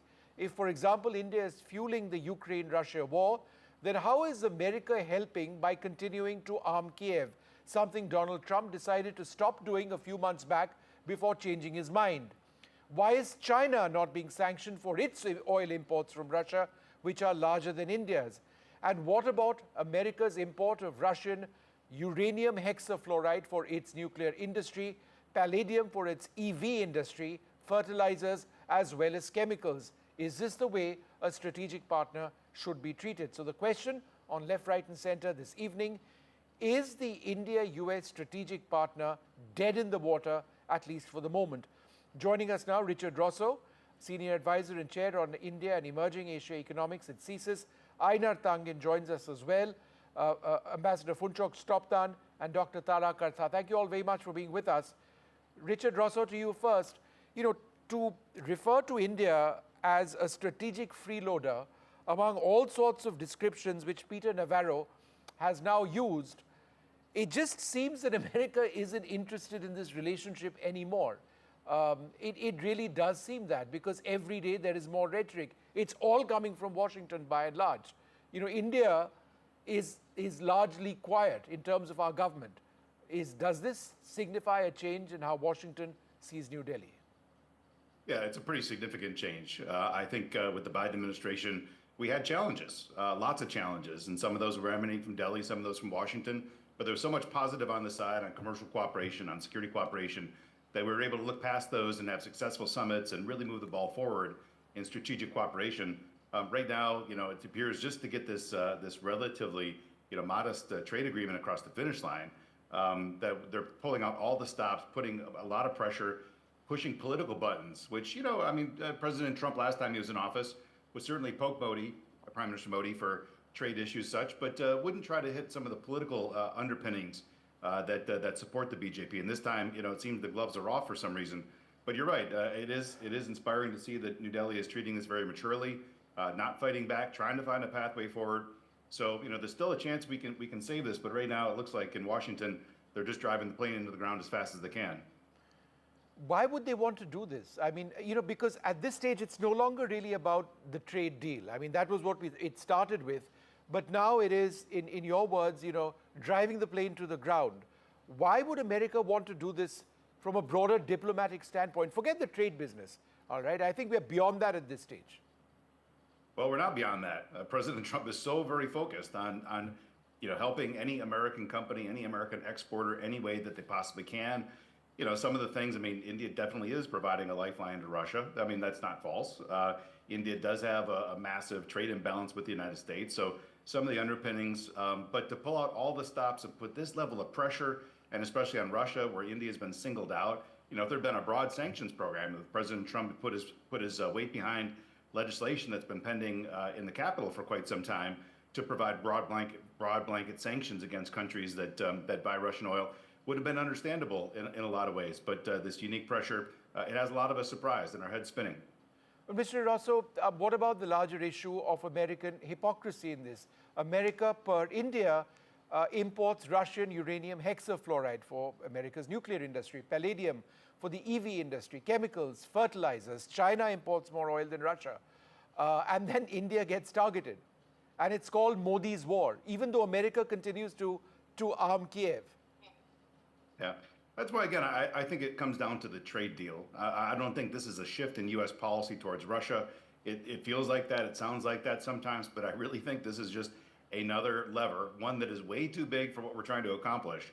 to try to get this trade agreement across the finish line, for Prime Minister Modi to give up some of the things that India simply can't give up, market access and basic agriculture. I firmly understand most Indian farmers, which is half of the working population, can't get agriculture product into the United States because India's supply chains are underdeveloped, cold chain storage, and so some of the areas that President Trump's pushing on, I understand, are real political red lines. And unfortunately, I don't think President Trump has somebody that's in his ear that can say this is a true red line. So they're using unimaginable weight and a lot of issues they wouldn't have expected to be on the table. So I do think at the end of the day, a lot of this does come down to the trade agreement. Even though they're throwing so much at the wall, it feels like it's a larger issue. But I think the deal's the thing. Sure, fair enough. Aina Tangen, do you believe this is hardball by the Trump administration to get a trade deal with India, and that all of the rhetoric that's coming out of Peter Navarro at this stage is just that, rhetoric? Well, Peter is kind of a dog. He's let off the leash when the White House lets him. The fact that he's been tweeting for a number of days now and the rhetoric has been escalating indicates that Trump approves. If he didn't, he'd shut him up. So at this point, I understand my colleague's idea that this is about trade, but trade is not when you go to a country and say, look, capitulate. I think Donald Trump thought that because Europe just kind of rolled over and played dead, that India would do so also. Remember, he is a bully, and this is go. But I have fundamental misreading. This is not about trade. The trade with India is fairly small for the United States. Yes, there is a trade imbalance, but the fact is the U.S. has been running trade imbalances for since immemorial. So at this point, that's a false narrative, in my opinion.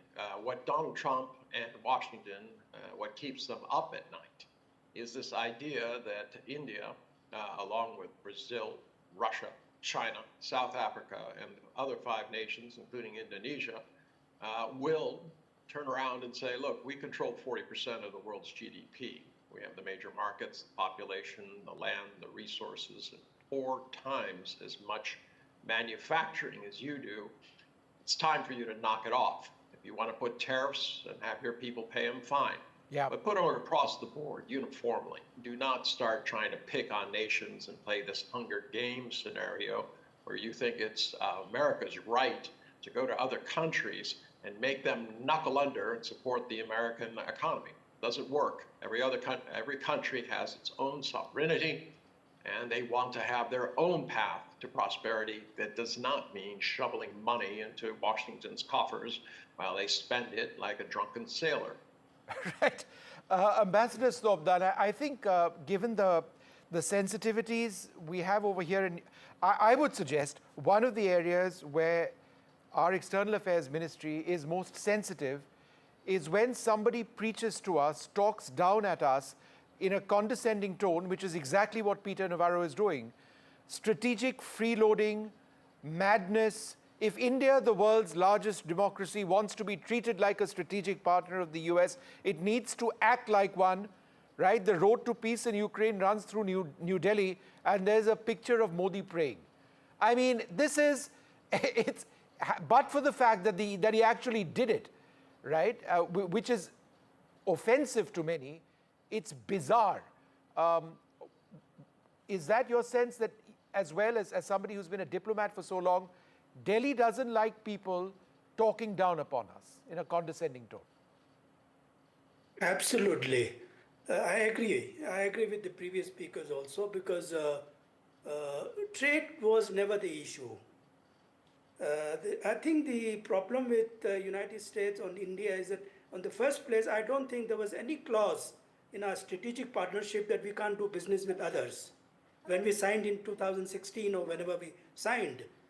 Secondly, I think India is being used as a scapegoat in this entire war in Ukraine, Russia, whatever they are doing. The United States, flip-flop on that.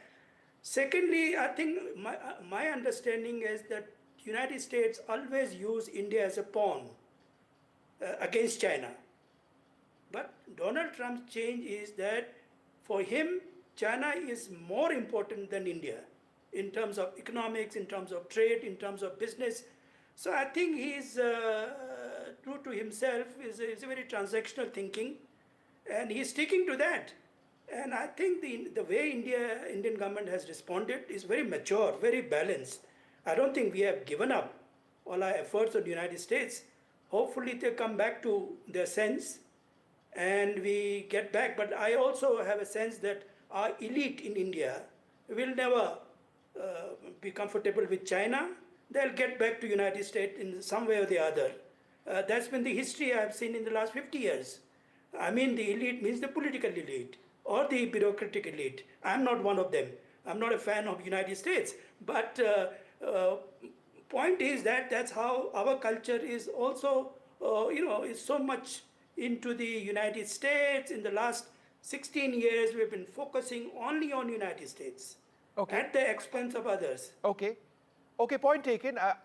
Ainar Dangan, would you like to respond to that with a reply to my specific question, which is, do you expect a breakthrough on Sunday or Monday between Xi and Modi?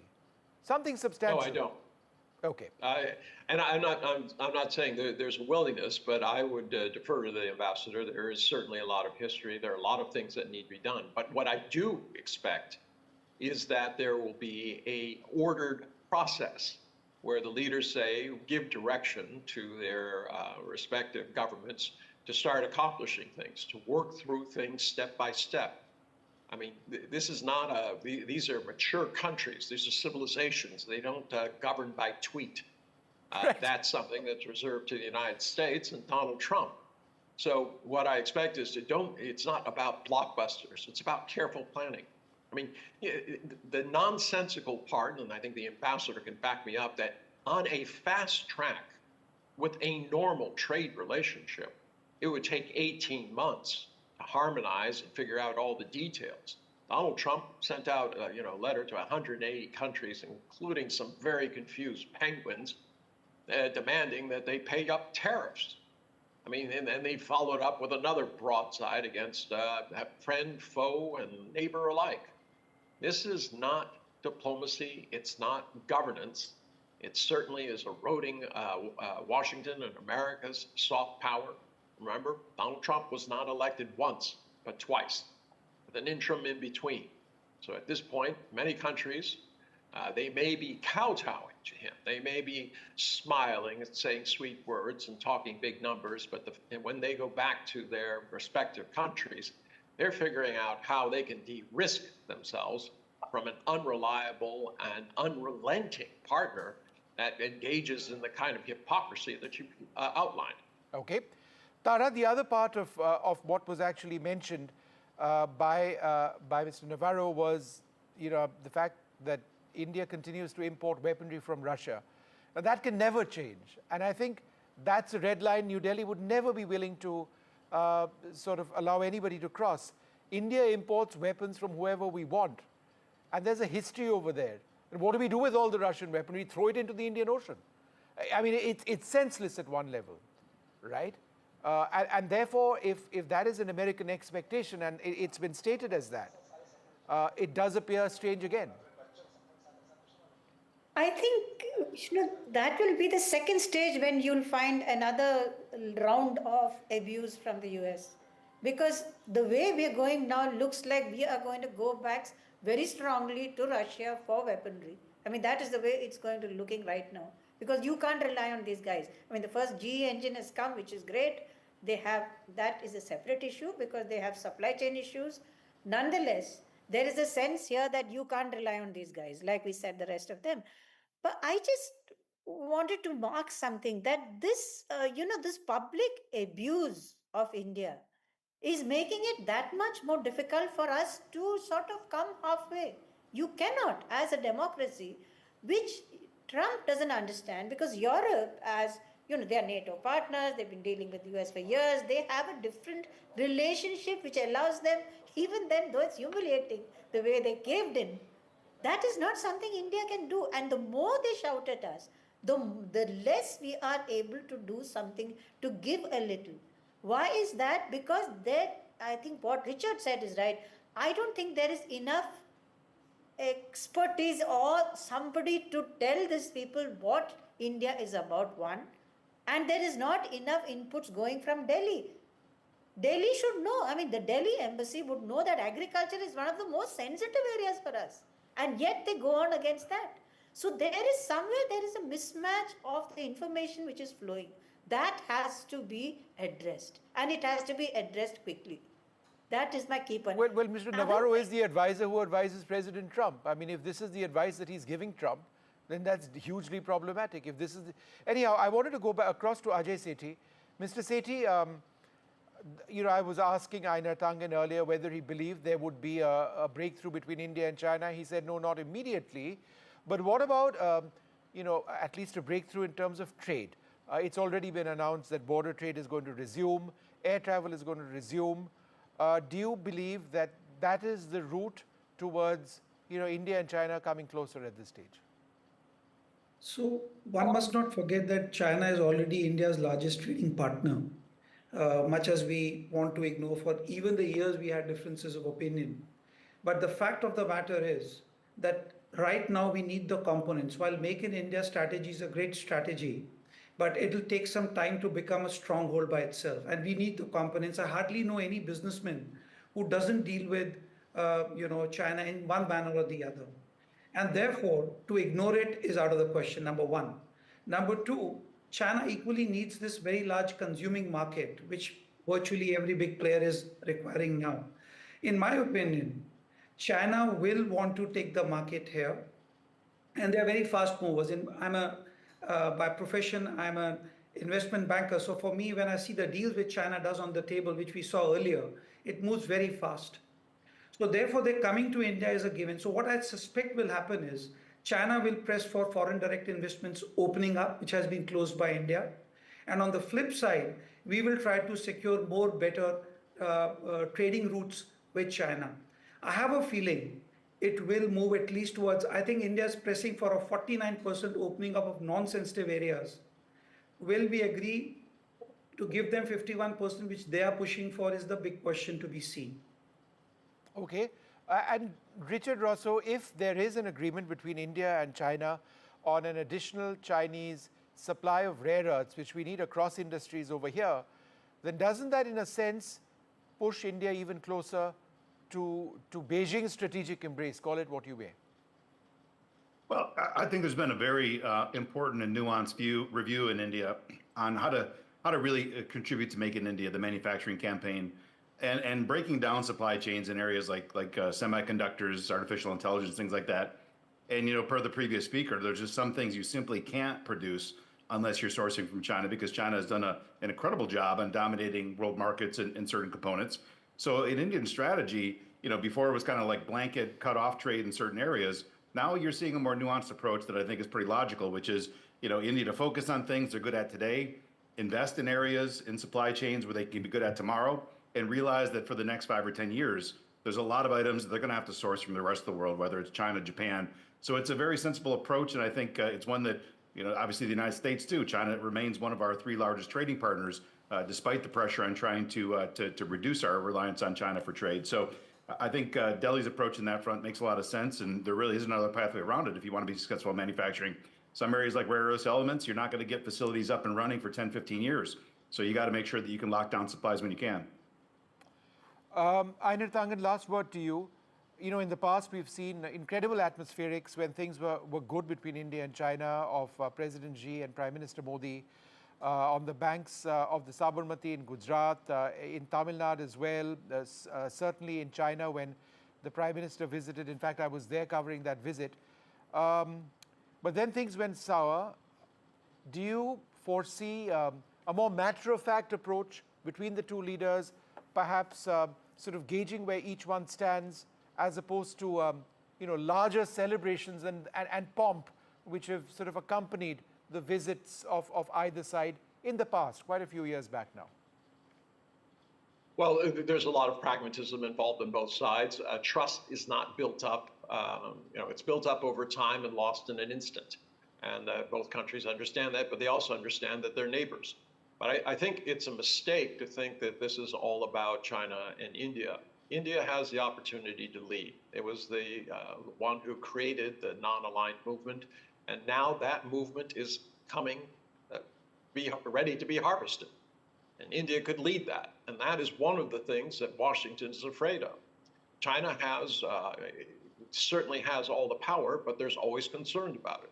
If India takes the forefront with the BRICS, right, it would be unstoppable. If it shows up in Washington with that kind of power, that is what makes Donald Trump lay awake at night. Tara, last word to you. BRICS. Einar Tangen keeps speaking about BRICS and its power.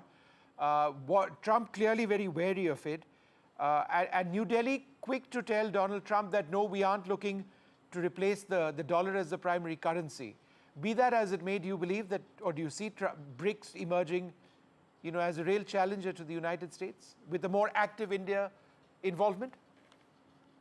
So far from what we've seen of BRICS, doesn't look good. I mean, it's not a kind of a thing I would back, and I never did even when I was in service.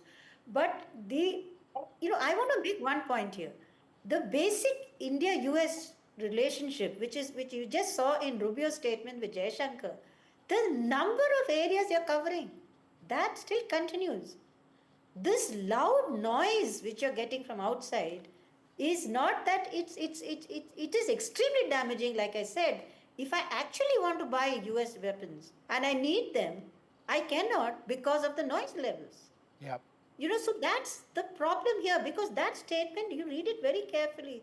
It says if the, more equipment is bought, then we can go ahead with the 10-year deal, the new deal which we are about to sign, 10-year deal, major defense partner. How can I buy anything that I want because of that would be. But you've just ordered $1 billion plus worth of jet engines from America, or you've announced an intention to do that for the Tejas. Doesn't that sort of seal that?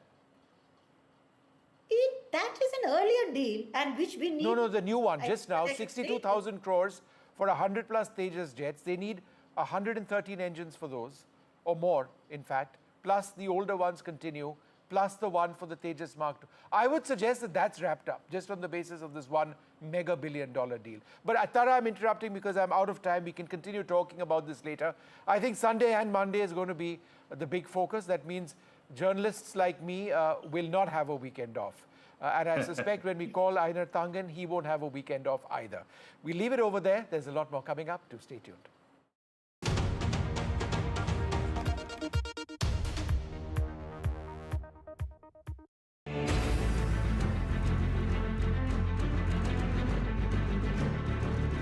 The biggest Modi visit in 7 years. The biggest India-China icebreaker.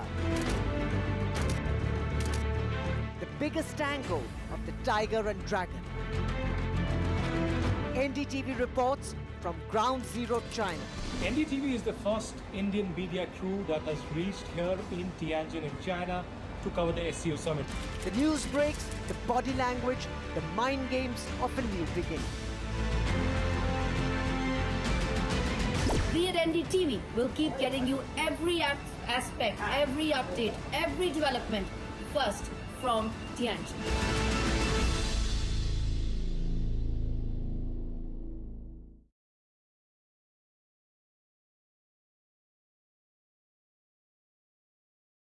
Rajasthan is history, culture, and much more. And I have been reporting on all things royal for more than 25 years. The colors, the culture, and the complexities of the Northeast is different from the rest of the country. I have been bringing the Northeast closer to the capital for over 15 years. Madhya Pradesh is the heart of India, and I have been capturing its every beat for over 10 years, covering the corridors of power. What is said, what is left unsaid, and what it actually means for you and me. I have it all covered. Kashmir is often called paradise on earth, a region that has been in a state of flux. From conflict to India's crowning glory, I have been reporting and decoding Jammu and Kashmir for last 3 decades. When facts are fragmented, we put the pieces together. Where power collides with truth, we are there. Behind me is that massive security arrangements that are in place. Behind fractured boundaries, we clear the fog of war. Fault Lines with Gauri Dwivedi, only on NDTV World. today's interconnected world, India's voice is more crucial than ever. When India speaks, the world listens. At NDTV World, we are that voice, bringing you intelligent and insightful news from India and beyond. From geopolitics and diplomacy to economic shifts, migrations, tech disruptions, and the stories of our diaspora. We cover the news that shapes our global future. NDTV World, your new home for global news is here. From interesting tech startups to industry-leading companies, politics, sports, culture, curry, cricket. Oh, there's so much to talk about. Like me, if you too thrive on interesting conversations, this is a show you cannot miss. Watch this space to know more about all matters and all people that make Britain what it is today. Out of Britain, with me, Radhika Iyer.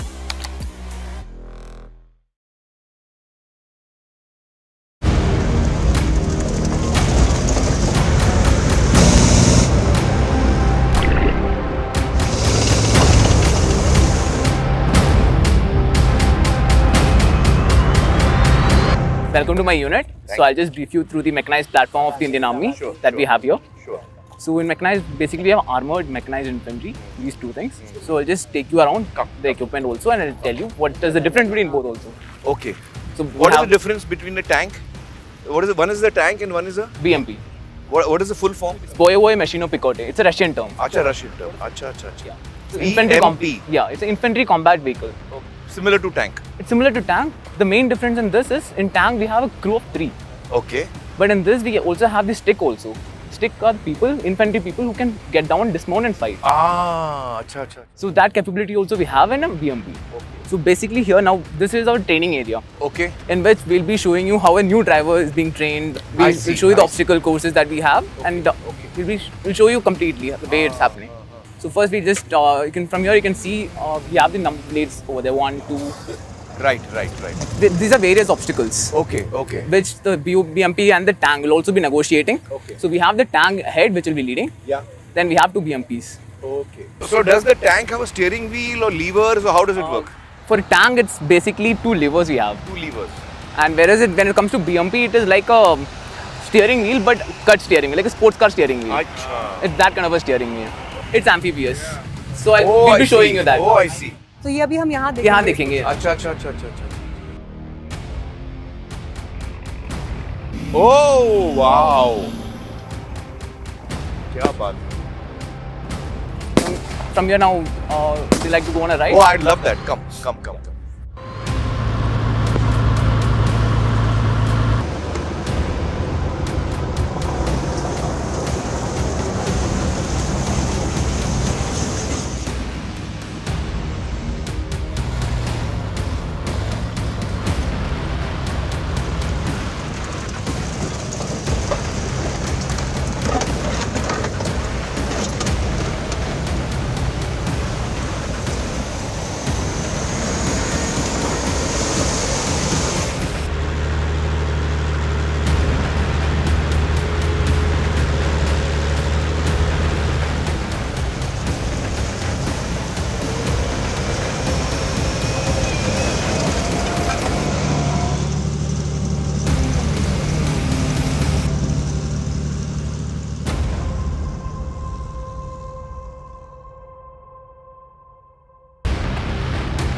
Rajasthan is history, culture, and much more. And I have been reporting on all things royal for more than 25 years. The colors, the culture, and the complexities of the Northeast is different from the rest of the country. I have been bringing the Northeast closer to the capital for over 15 years. Madhya Pradesh is the heart of India, and I have been capturing its every beat for over 10 years, covering the corridors of power, what is said, what is left unsaid, and what it actually means for you and me. I have it all covered. Kashmir is often called paradise on earth, a region that has been in a state of flux from conflict to India's crowning glory. I have been reporting and decoding Jammu and Kashmir for last 3 decades.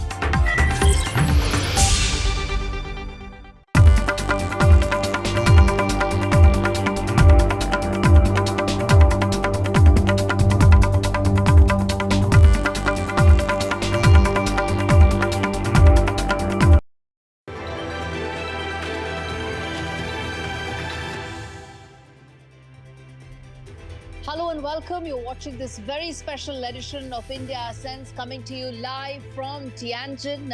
I am in fact standing in downtown Tianjin, about just a few kilometers away from where Prime Minister Modi will be in tomorrow, and also just a few kilometers away from where this SCO summit will take place on Sunday. And we at NDTV will get you all the details, all the updates, and India Ascends will tell you why this is a summit where all that matters is what is India's stance going to be. We're going to talk on that and much more, but first up, let's get you the headlines.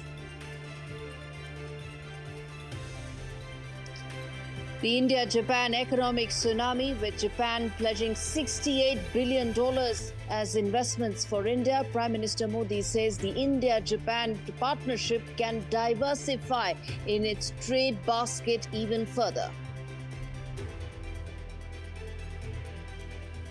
Ahead of his China visit, Prime Minister Modi says important to work together. The elephant dragon tango is underway.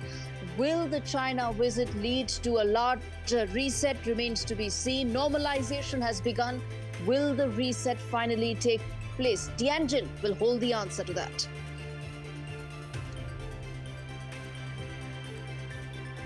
Another day, another rant from Donald Trump's aide, Peter Navarro, whose oil rant against India continues, says using US dollars to buy Russian oil. Peter Navarro's rants are further deteriorating and impacting the India-US relationship. Will that feature in the talks in SCO? We'll tell you more. And India is ascending in how, viewers? GDP growth rate clocks upwards of 7.8%. GDP hits a 5-quarter high, beating all forecasts.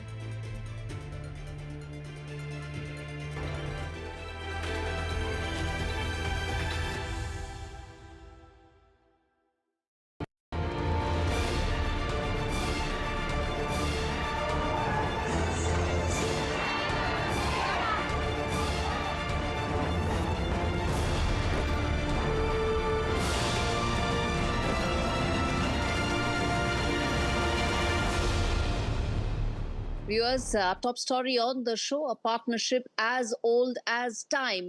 Now growing, in fact, at bullet speed. Prime Minister Modi in Japan, the focus continues to be on building and ensuring that there is further fillip to the India-Japan economic partnership. The two countries deepen their strategic and defense ties. Remember, this comes in the wake of growing rhetoric from Donald Trump and his administration.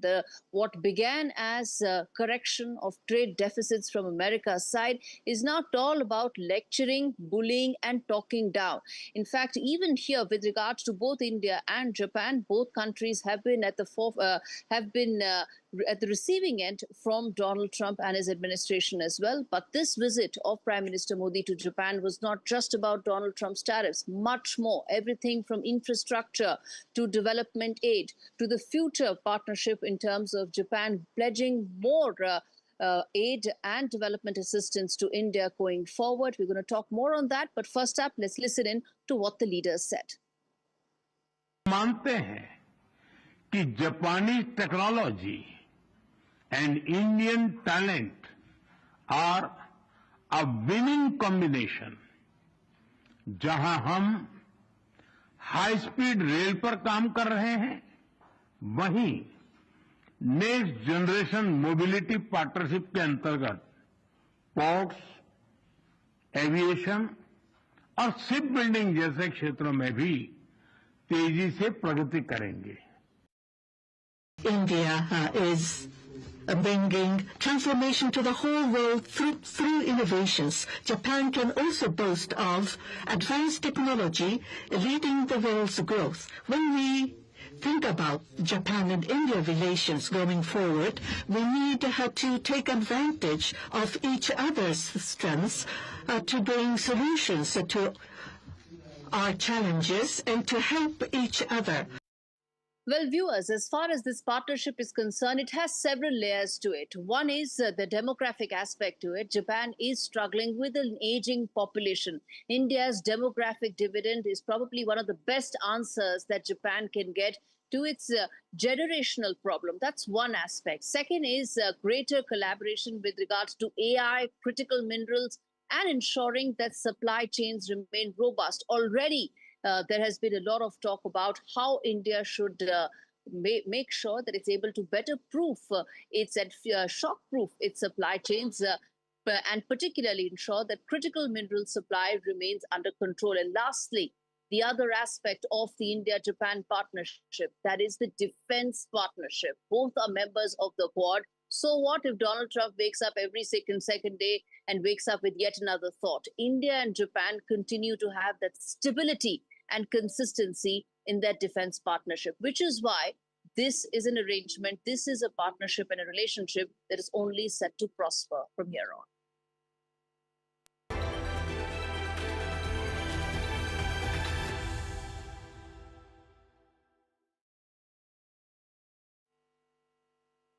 Turning attention now to the other big story. I am here in Tianjin, viewers, taking you through all aspects of the upcoming SCO summit. It is the heads of state summit, but all that is being talked about is India's presence. It's about Prime Minister Modi being in China for the first time since the Galwan clash, for the first time in 7 years.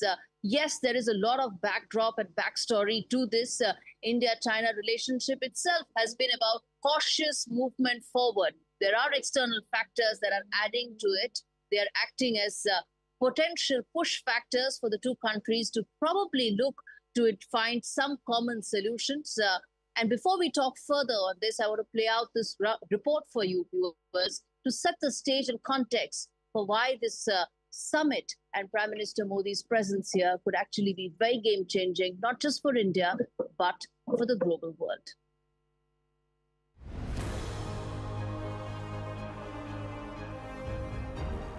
A high-stakes diplomatic moment is just days away. Prime Minister Narendra Modi will travel to China for the SCO summit on September 1st. It will mark his first visit to Beijing since the Galwan standoff strained ties in 2020. But this visit isn't happening in isolation. It caps nearly a year of careful, calculated engagement between the two Asian giants. It all began nearly 11 months ago at the Kazan BRICS summit in October 2024. That's where the first thaw was noticed as Prime Minister Modi met the Chinese President Xi Jinping. PM Modi met the Chinese President on the sidelines of the BRICS summit and agreed to work towards a peaceful and stable relationship by displaying maturity and mutual respect. They also highlighted the need to not allow differences on boundary-related matters to disturb peace and tranquility along the LAC. The Kazan talks were followed by key milestones. The two countries agreed to phase disengagement at the LAC, followed by a revival of economic ties as an Indian business delegation visited China. This followed a series of high-level meetings between Defence Minister Rajnath Singh and his counterpart, as well as Foreign Minister S. Jaishankar and his counterpart, and President Xi, the first such meetings in over 5 years. Then came the big visit, Wang Yi in New Delhi just last month.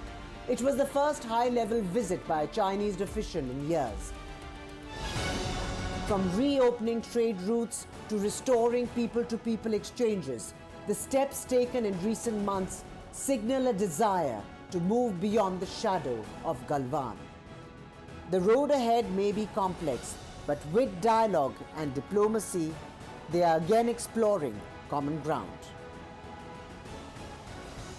Viewers, this report told you what all has been the updates as far as the India-China relationship is concerned. Yes, both sides are wanting to move past Galwan, but there are several other aspects that need to be kept in mind. This is a summit that is taking place for the first time since India conducted Operation Sindoor. It is the first time that this summit is taking place where Prime Minister Modi will be in China, since our Deputy Army Chief, Indian Deputy Army Chief, said that Pakistan was the laboratory of Chinese weapons during Operation Sindoor. Almost 75% of Pakistani arms are now Chinese owned and Chinese in origin. That is the other aspect of this. There is the trade aspect where Donald Trump's tariffs are forcing countries to recalibrate and renegotiate. Then there is the people-to-people ties where there have been progress, whether it's Mansarovar Yatra, whether it's visas. But then there is the national security and defense concerns. There's a reason why Defense Minister Rajnath Singh did not sign the joint declaration, because Pahalgam terror attack was not condemned. Will that feature in these heads of state discussions is the key question. A bilateral will happen, and the outcome of that bilateral will decide not just the roadmap for India-China relationship, but for the roadmap for how India will negotiate through these global trade and political headwinds.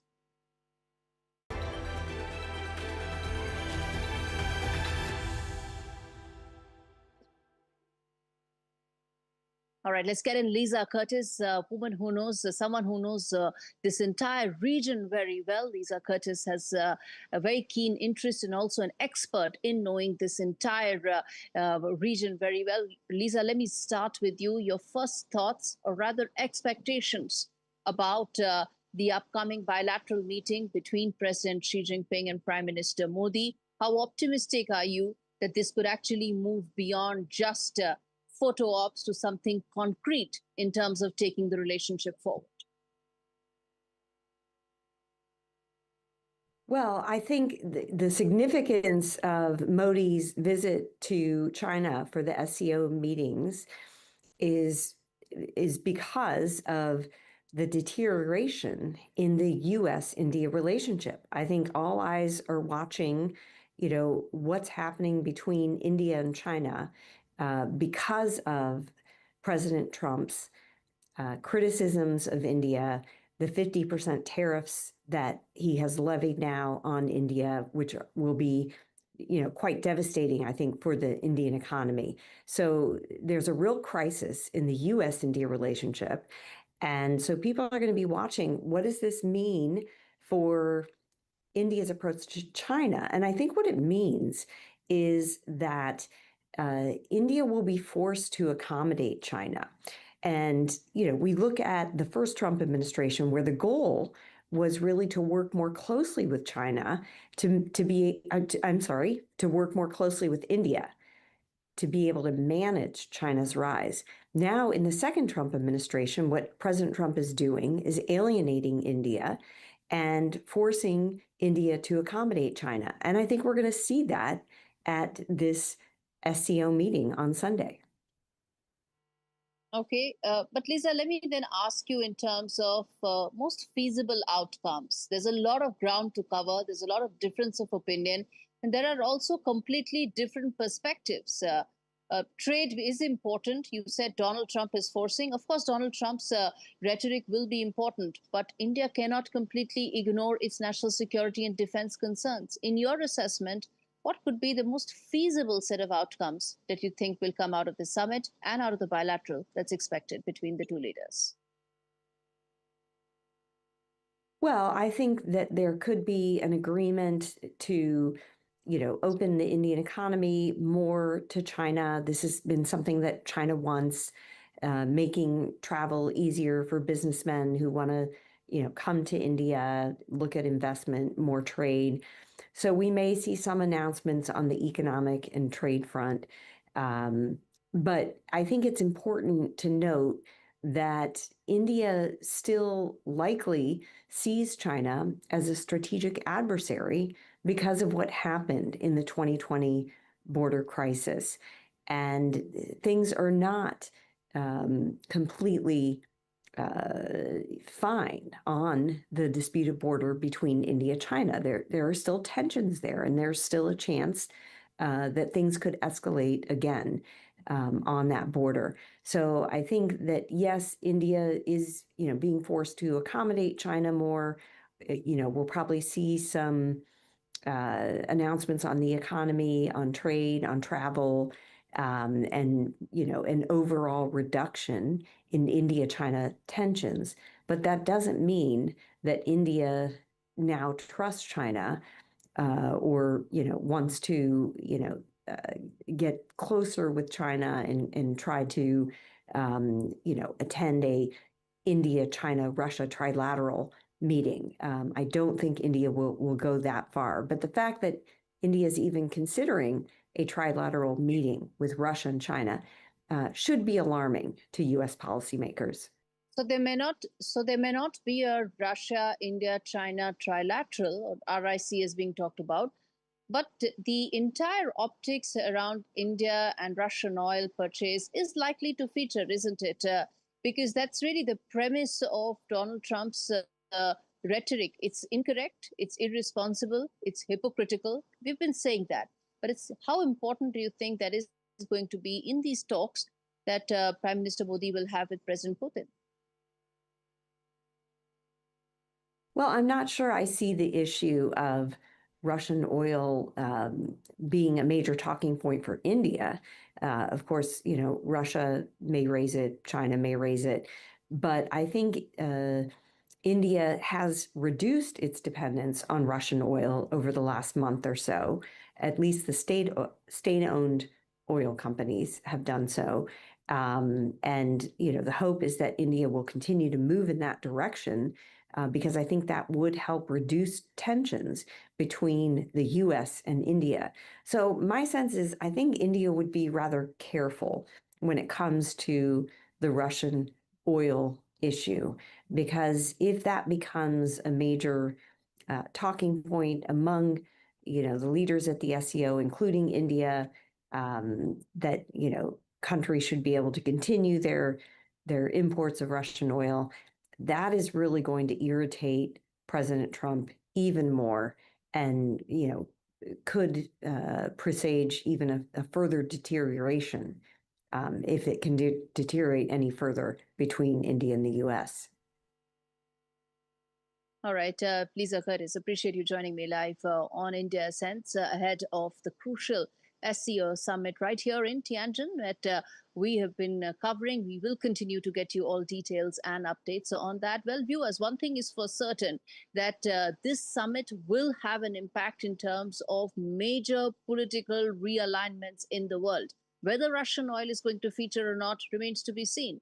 But the implications of that are most likely to be talked about in the two key bilaterals that Prime Minister Modi will have with his Chinese and Russian counterparts. On that note, a quick break on India Sense. I come back and talk more on the other side about another day, another rant. What's up with Peter Navarro, and why is it that Trump administration's rhetoric against India is getting sharper by the day? Stay with us, we get you that story.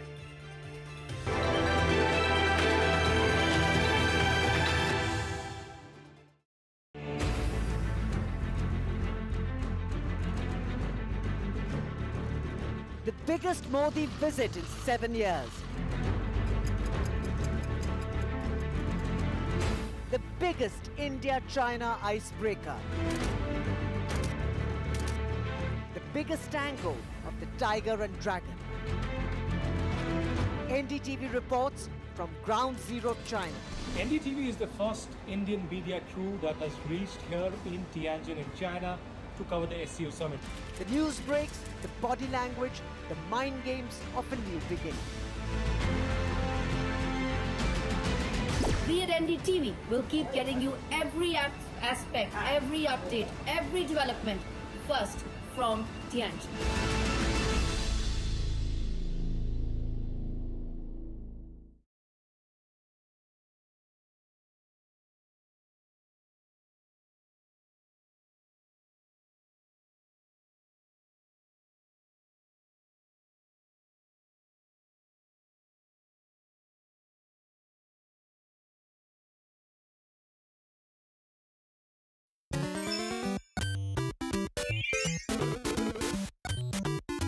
The Spicy McNuggets side mission. McNuggets have leveled up. Maximum flavour. Heat mode on. Crispy crunch. And a spicy dip with a kick. Ah, You ready?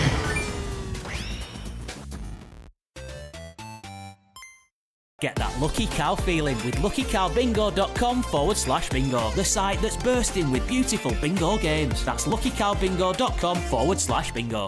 Babes, how was roaming in Italy? Oh, stunning. Didn't cost me a penny. What, the new fella paid? No, hun. Labara. No roaming fees. Bet the signal was awful. Full bars, hun. Well, you get what you pay for. Nah. Big mobile networks charge you more for what's really the same thing. You and the hubby need a better package, babe. Labara, the smarter mobile network. Think they can sort his package in Turkey? If you have cancer, you may feel overwhelmed with worries. Will I lose my hair? How bad will my side effects be? How do I cope with waiting? What happens now? Whatever your cancer worries, Macmillan is here for you. Whether you're anxious about side effects, waiting for test results or appointments, or just need someone to listen, don't struggle alone. Whatever you need to ask, we're here for you 7 days a week. Call Macmillan for free now on 0808 258 8000.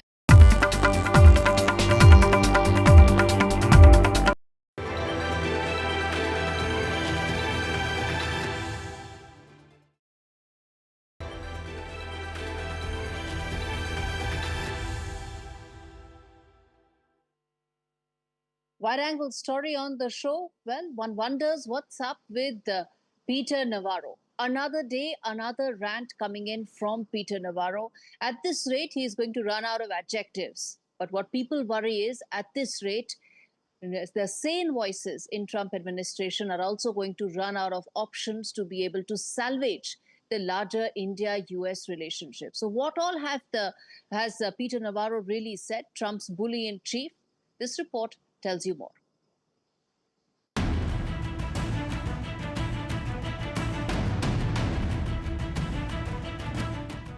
One man's ego now threatens to unravel a decades-old strategic partnership. US President Donald Trump's tariff assault against India has crossed all the red lines, weaponizing baseless accusations and now linking India's oil trade to the devastating war in Ukraine. But this week, the rhetoric turned even more reckless. Blame for the war, once squarely aimed at President Putin, has now been bizarrely redirected at India. Trump's former trade advisor, Peter Navarro, labeled the Russia-Ukraine conflict as Modi's war, even calling India the Kremlin's laundromat, an inflammatory and misinformed attack.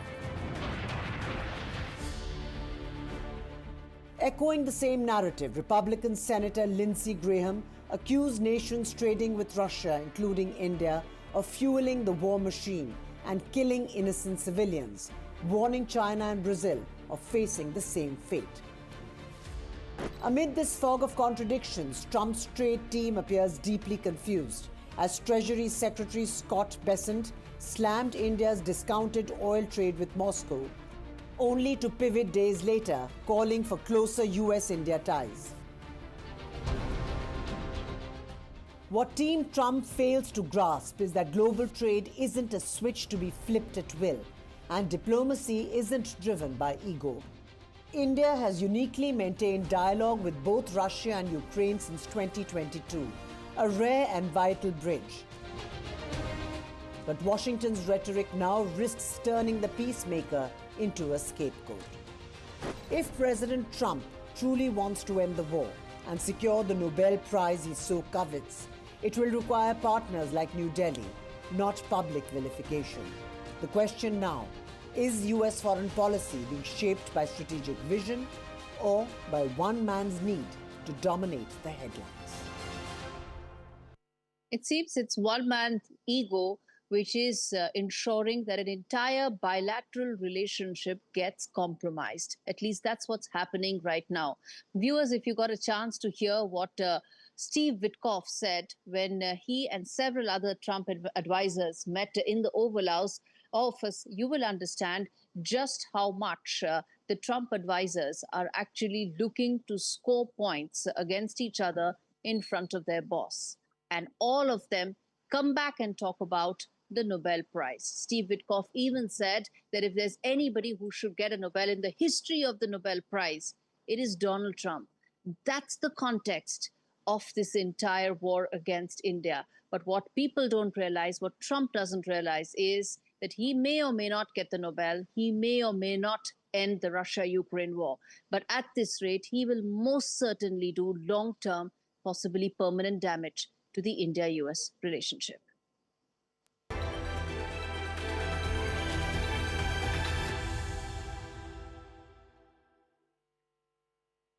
Well, turning attention now to the other important political development that happened in India's neighborhood this week, which was in Sri Lanka, where saw a major shift in Sri Lanka, where Ranil Wickremesinghe, the veteran Sri Lankan politician who helped steer the country through its worst economic crisis in decades, became the first foreign president to be arrested under anti-corruption laws.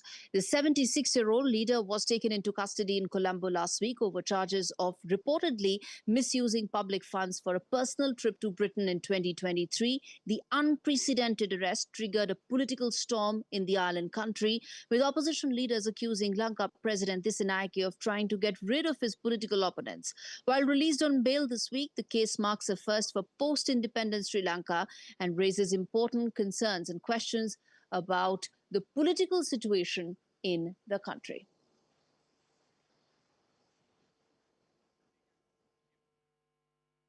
All right, with that, it's a wrap on this very special edition of India Sense, coming to you live from Tianjin in China. Viewers, we're going to get you all the details and updates of all that is likely to happen at the SCO summit. It could be game-changing. It could most certainly change the direction of India's key relations and partnerships around the world. And where will you hear that? Well, on India Sense first.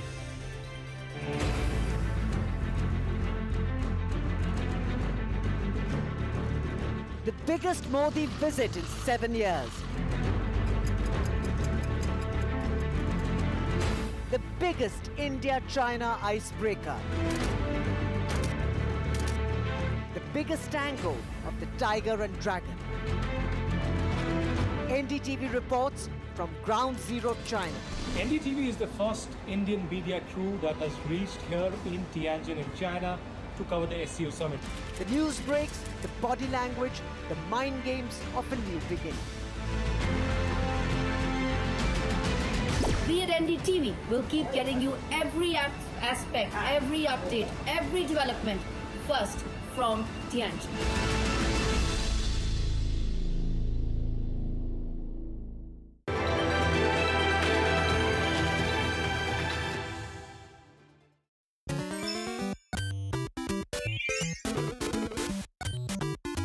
The Spicy McNuggets side mission.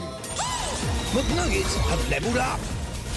Maximum flavour. Heat mode on. Crispy crunch. And a spicy dip with a kick. Are you ready?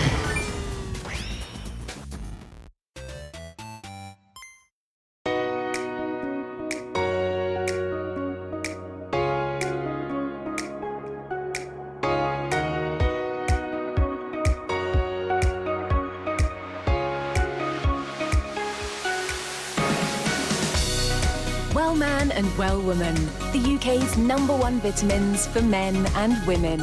Live life well. From Vitabiotics, the UK's #1 vitamin company. With Post Office Over 50s life cover, enjoy peace of mind knowing your family will receive a guaranteed payout when you're gone. UK resident 50 to 80, your guaranteed acceptance. No health checks and from just £1.15 a week. Plus free 24/7 GP access with the health and wellbeing benefit. Purchase and receive a £125 gift card for amazon.co.uk, Tesco or M&S. Call Post Office on 0800 171 2211.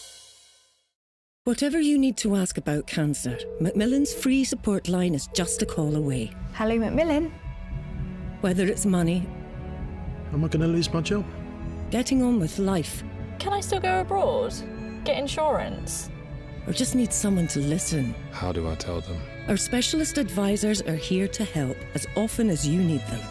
Whatever you need to ask, cancer, money, life, Call us now on 0808 134 1000.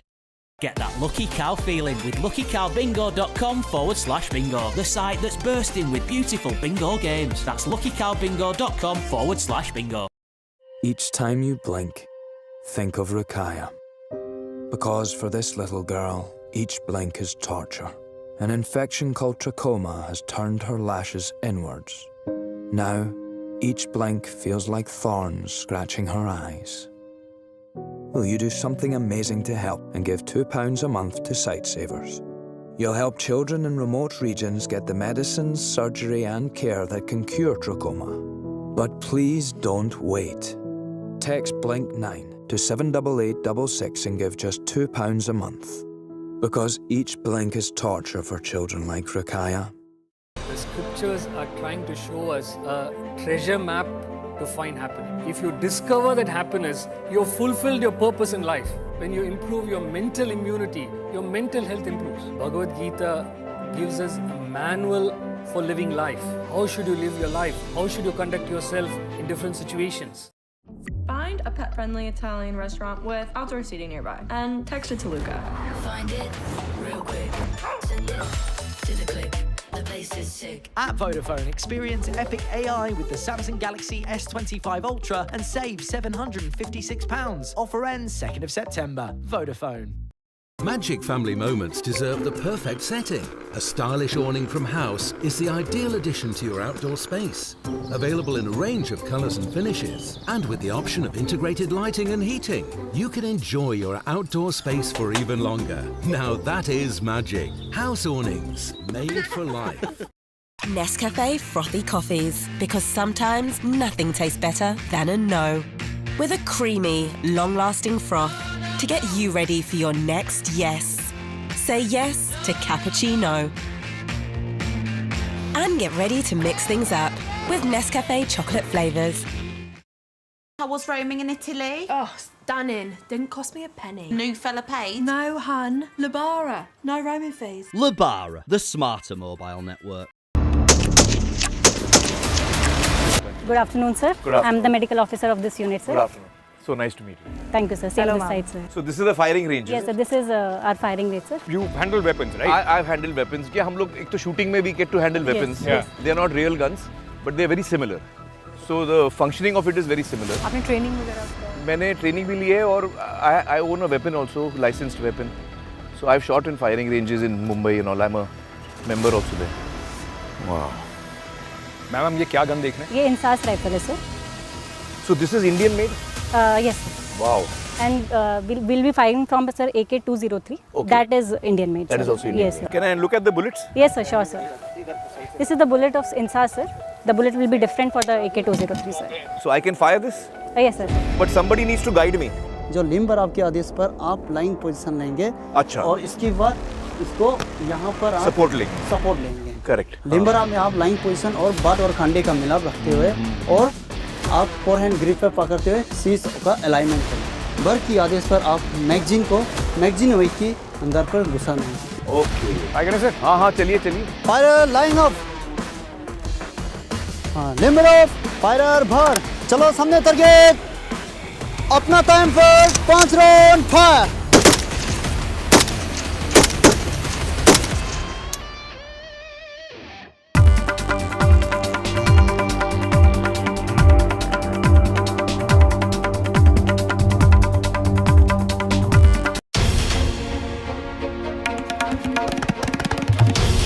This is NDTV, and you're watching NDTV 24/7.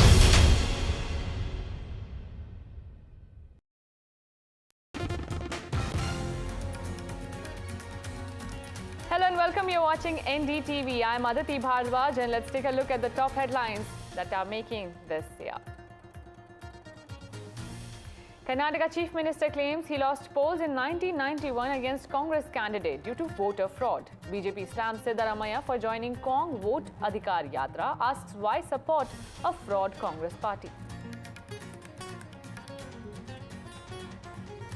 Congress MP Rahul Gandhi and RJD leader Tejashwi Yadav now face police complaint in Modi abused Rao. Meanwhile, Tejashwi Yadav calls it a BJP propaganda.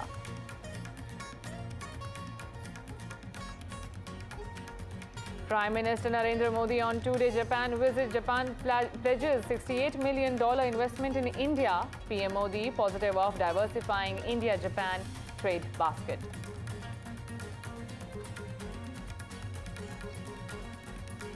And after Japan, Prime Minister Narendra Modi will be visiting China. And before the visit, he said that we must work together. This is ahead of PM Modi's China visit. Will Elephant Dragon Tango be witnessed in China? Will China-India ties witness a reset? Remains to be seen.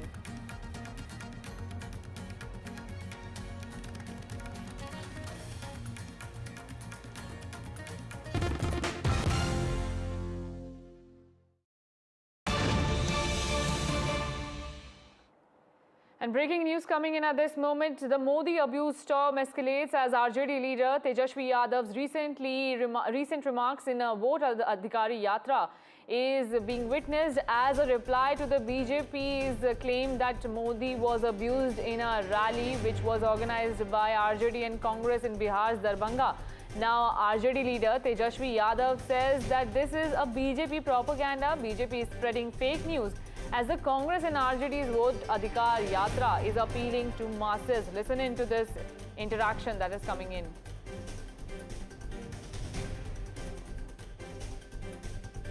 Modi ji,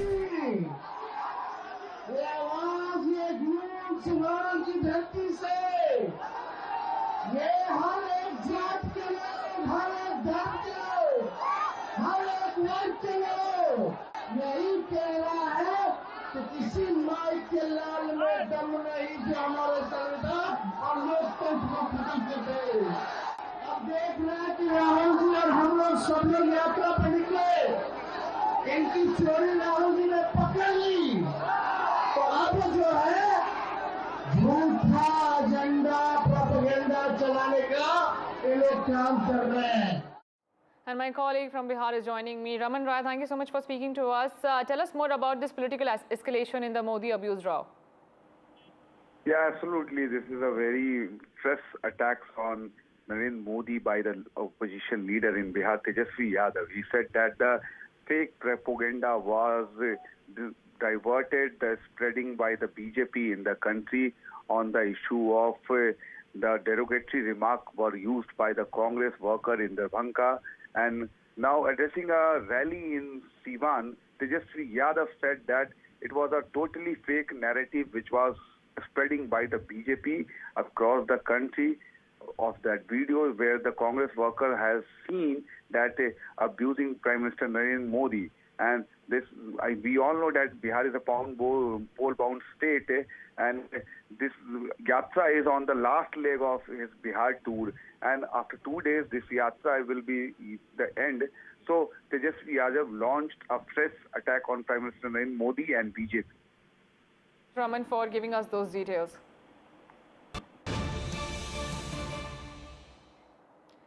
And more breaking news coming in. Union Commerce and Industry Minister Piyush Goyal said India would not compromise its self-respect in trade negotiations with the United States.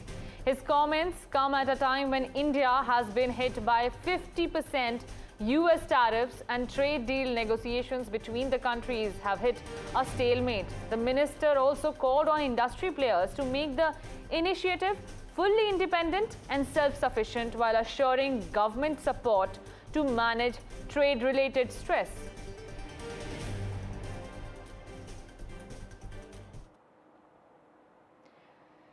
Shifting our focus now to Prime Minister's next stop after Japan. It is China. PM Modi will be in China to attend the SCO summit on the invitation of Xi Jinping. PM Modi will be in China after 7 years and will meet Chinese President Xi Jinping on August 31 in China on the sidelines of the upcoming Shanghai Cooperation Organization summit in Tianjin.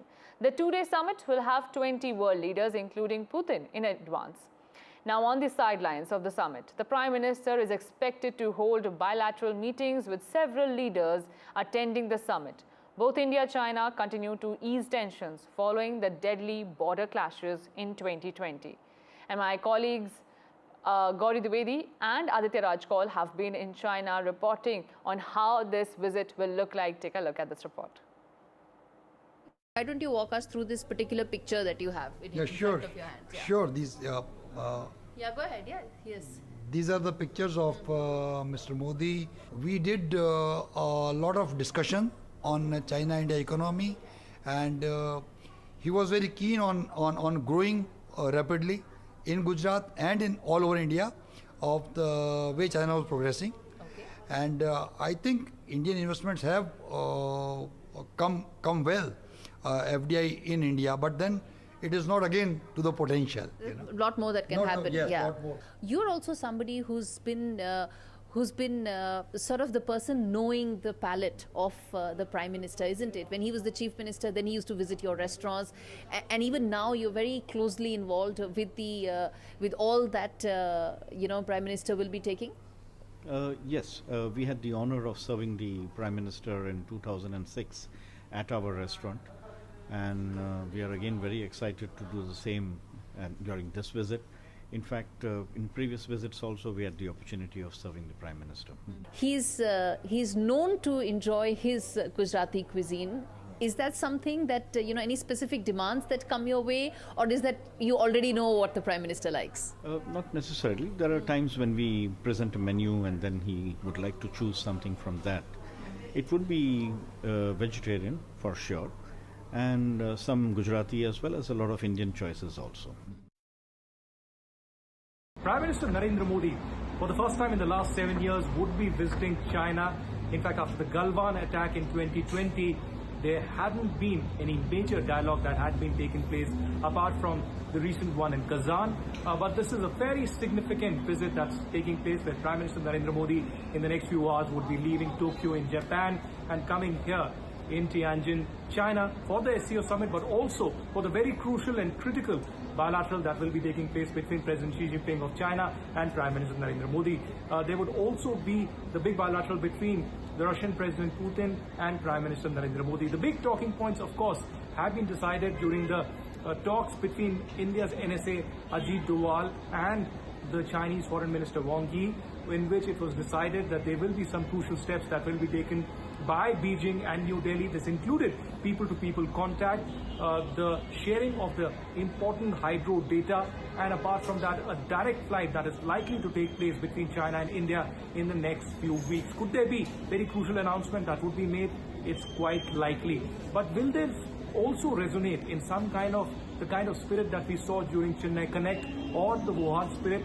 That's quite unlikely, because after the Galwan incident, where several of the members of the Indian Army and soldiers were killed brutally, there was a lot of deepening divide between the PLA and the Indian Army, but also in the diplomacy and trade between India and, of course, China. But certainly during the SCO and through this entire bilateral, at a time when Trump is raising tariffs against India and penalties against India, India and China are bridging the gaps.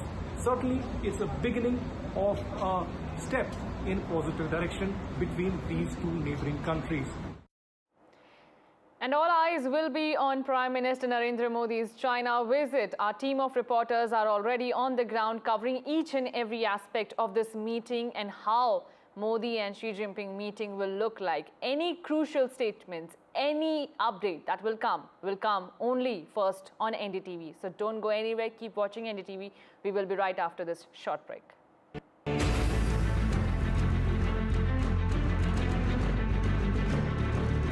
The biggest Modi visit in 7 years.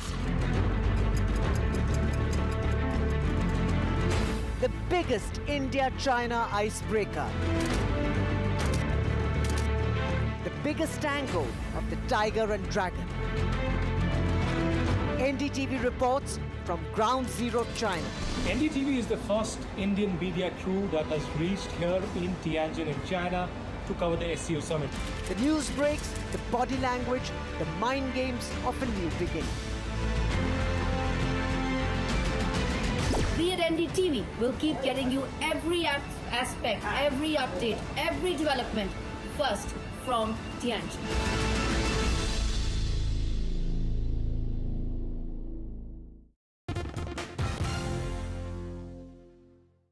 Welcome to rooms where real life unfolds, where awkward spaces become favourite places, and space to work works for you. Welcome to more space to be yourself, with your room designed your way, where there's always room for one more chapter. Welcome to proudly on display or safely out of the way. Welcome to that feeling of home. Welcome to Sharps fitted furniture for every room. Discover our latest offers today at sharps.co.uk.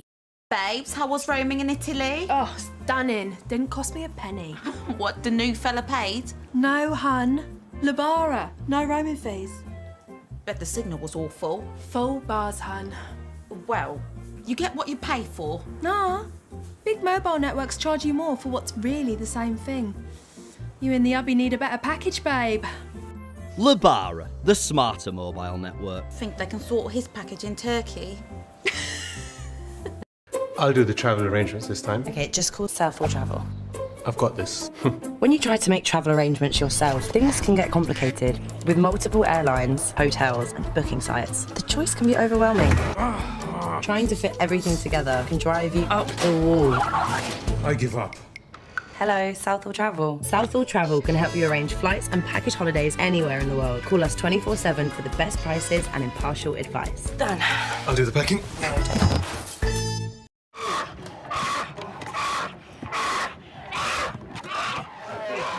This baby bear is terrified. Torn from her mother's paws at a tender age. They will force her to live alone in a tiny, filthy cage, like so many bears driven mad by loneliness, rubbing their wounds raw against the bars, suffering cruelly day after day, year after year, just for people's entertainment. Four Paws found little Potap crammed into a tiny, squalid cage. He'd been there for almost 9 years, lonely and isolated. There are so many more young bears who need your help. Please call 0800 038 0493 or text BEAR to 70800 to give £3 a month via your mobile phone. Every month, your £3 could help us free more bears. Help give bears the veterinary care they need and help them live happy, healthy lives in the freedom of our natural sanctuaries. Please call 0800 038 0493 or text BEAR to 70800 to give £3 a month via your mobile phone and help Four Paws free bears from agonizing torture. Please, don't leave these bears to suffer for a single day more. From interesting tech startups to industry-leading companies, politics, sports, culture, curry, cricket. Oh, there's so much to talk about. Like me, if you too thrive on interesting conversations, this is a show you cannot miss. Watch this space to know more about all matters and all people that make Britain what it is today. Out of Britain, with me, Radhika Iyer.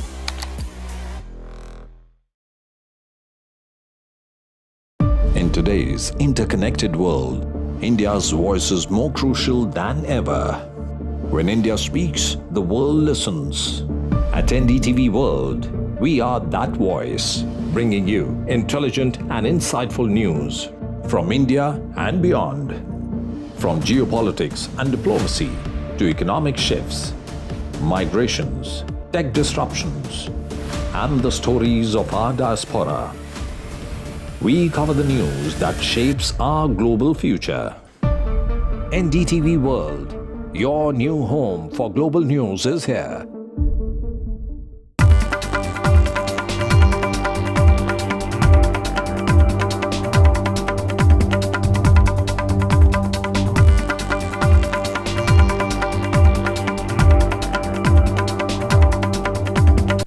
When facts are fragmented, we put the pieces together.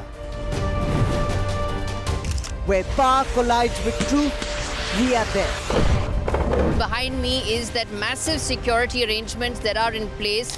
Behind fractured boundaries, we clear the fog of war. Fault lines with Gauri Dwivedi, only on NDTV World. From interesting tech startups to industry-leading companies, politics, sports, culture, curry, cricket. Oh, there's so much to talk about. Like me, if you too thrive on interesting conversations, this is a show you cannot miss. Watch this space to know more about all matters and all people that make Britain what it is today. Out of Britain, with me, Radhika Iyer.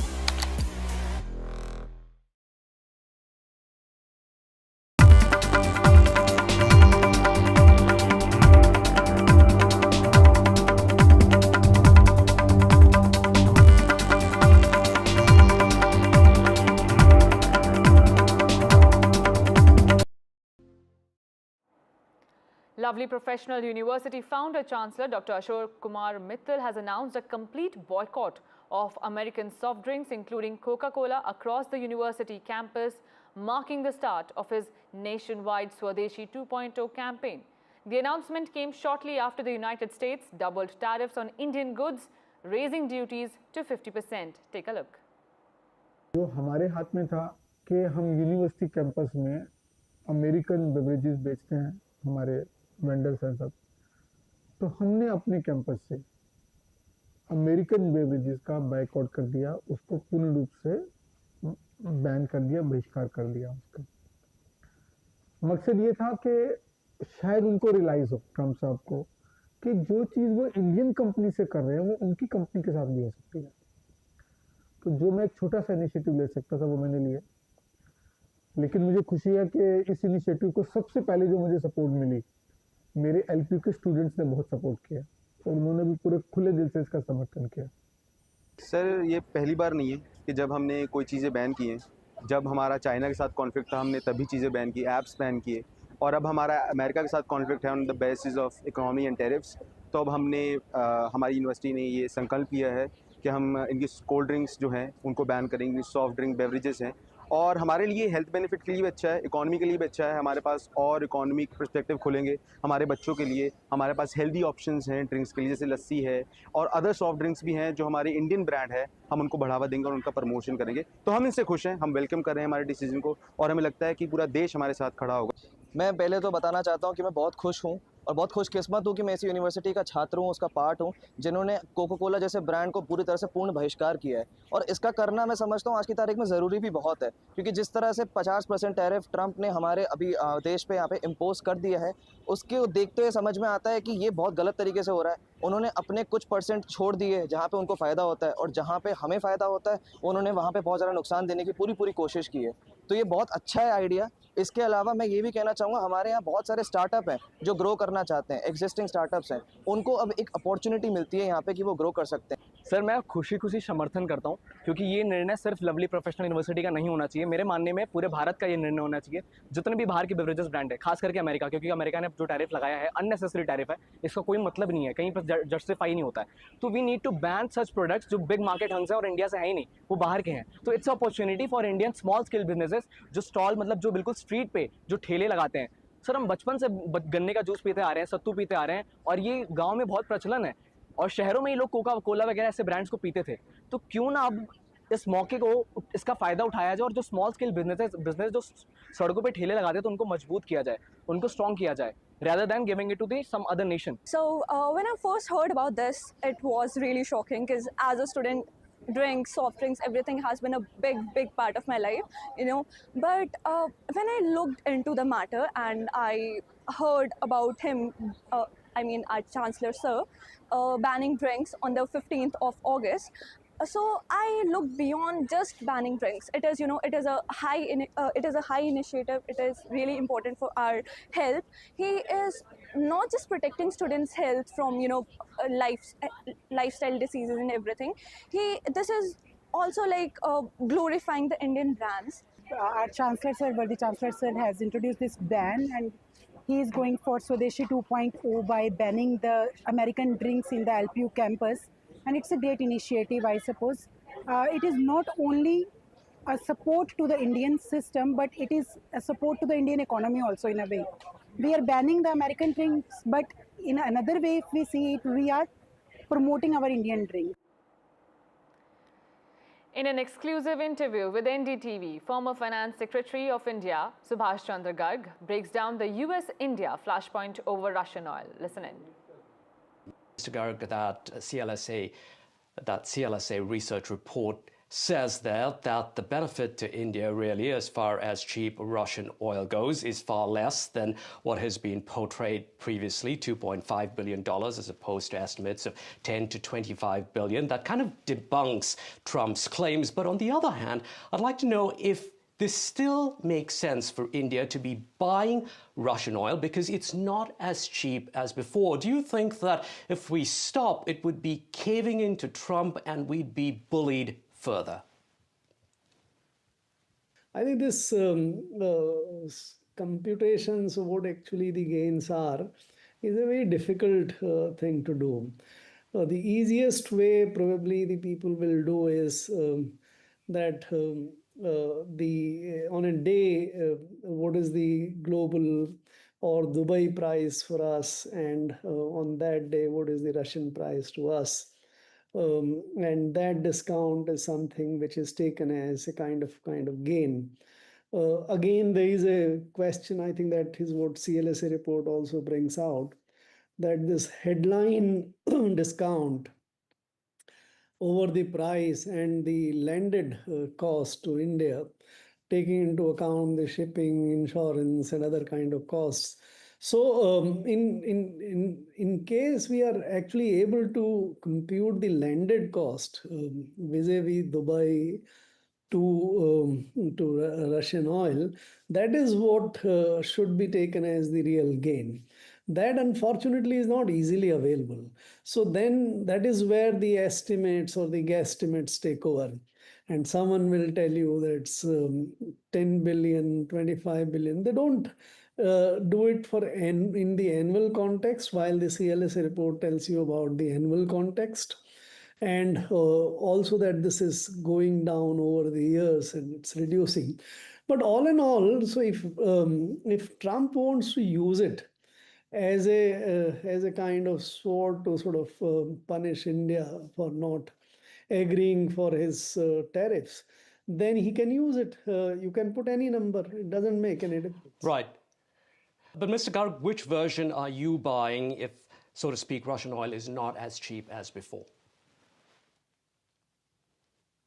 At this moment, to my mind, it seems to be only about $3 to $4 per barrel as the effective discount, and any reduction in the price of crude which buy is worth it, and therefore India, which is buying Russian oil within the parameters set by the international sort of community, so to say, that you can buy Russian oil within the price cap, which has been set by the global community. I think that's not violative of any sort of international agreement or understanding. So that is what India should continue to buy. It's the objection is wrong. The objection should be removed rather than India be asked to do something which is not violative of any international understanding.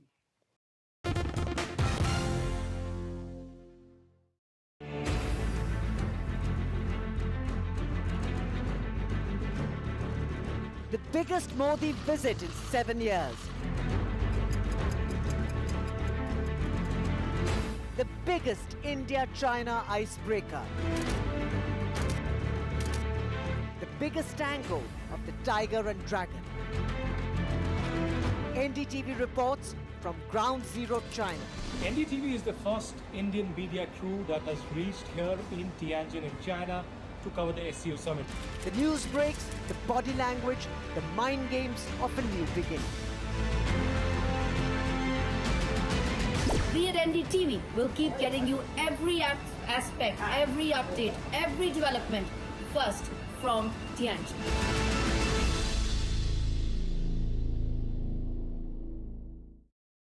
How long is it to Nan's house anyway? Could get a Mackey's on the way. Side mission accepted. I'm loving it! What is going on? Why have you stopped playing? He's off on a Mackey's side mission. Oh. McNuggets? I'm McNuggets. Side mission complete.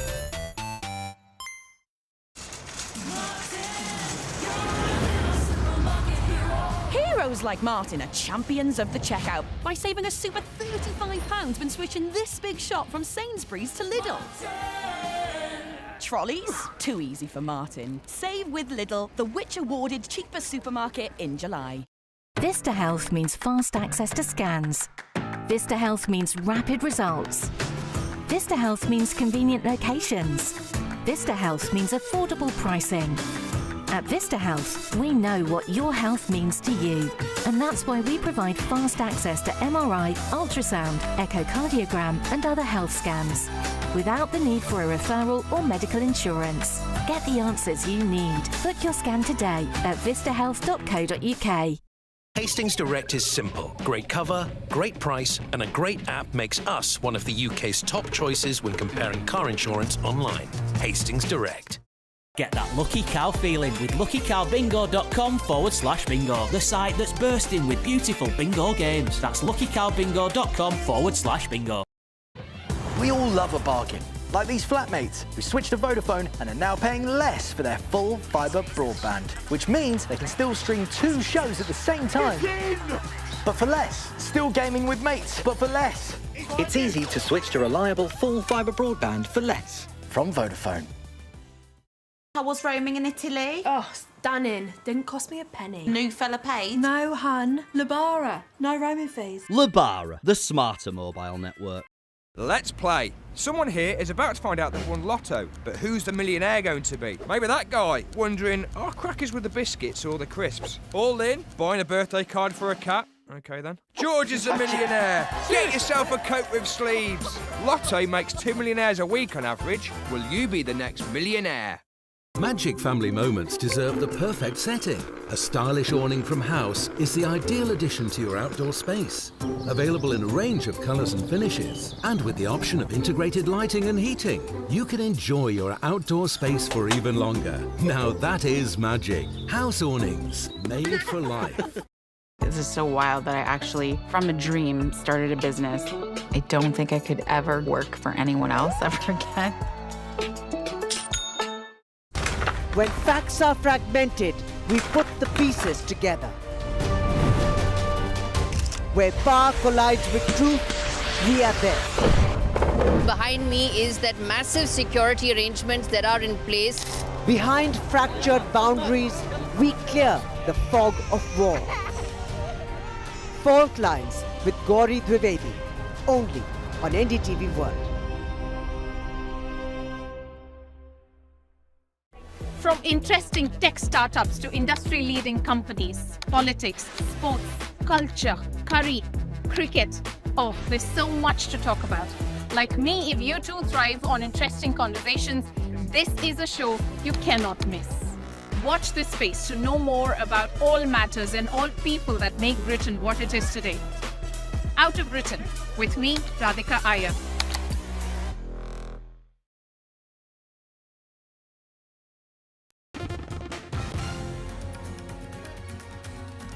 Hello and welcome. You're watching NDTV. I'm Aditi Bhardwaj and let's take a look at the top headlines that are making this year. Karnataka Chief Minister claims he lost polls in 1991 against Congress candidate due to voter fraud. BJP slams Siddaramaiah for joining Kong Vote Adhikar Yatra, asks why support a fraud Congress party. Congress MP Rahul Gandhi and RJD leader Tejashwi Yadav now face police complaint in Modi abused Rao. Meanwhile, Tejashwi Yadav calls it a BJP propaganda.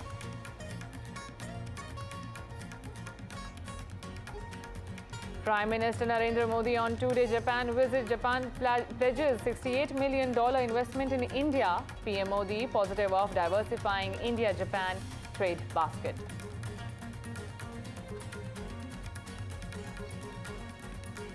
And after Japan, Prime Minister Narendra Modi will be visiting China. And before the visit, he said that we must work together. This is ahead of PM Modi's China visit. Will Elephant Dragon Tango be witnessed in China? Will China-India ties witness a reset? Remains to be seen.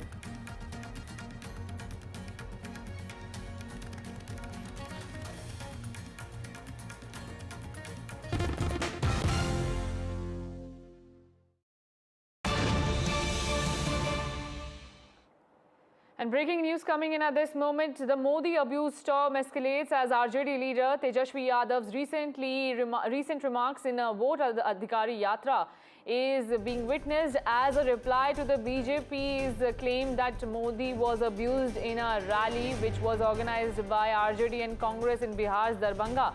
Now, RJD leader Tejashwi Yadav says that this is a BJP propaganda. BJP is spreading fake news as the Congress and RJD's Vote Adhikar Yatra is appealing to masses. Listen into this interaction that is coming in.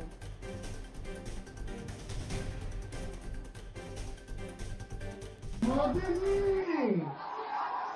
ये आवाज ये गूंज सिंगार की धरती से, ये हर एक जात के लोग, हर एक धर्म के लोग, हर एक वर्ग के लोग यही कह रहा है कि किसी माई के लाल में दम नहीं जो हमारे संविधान और लोकतंत्र को खत्म करते।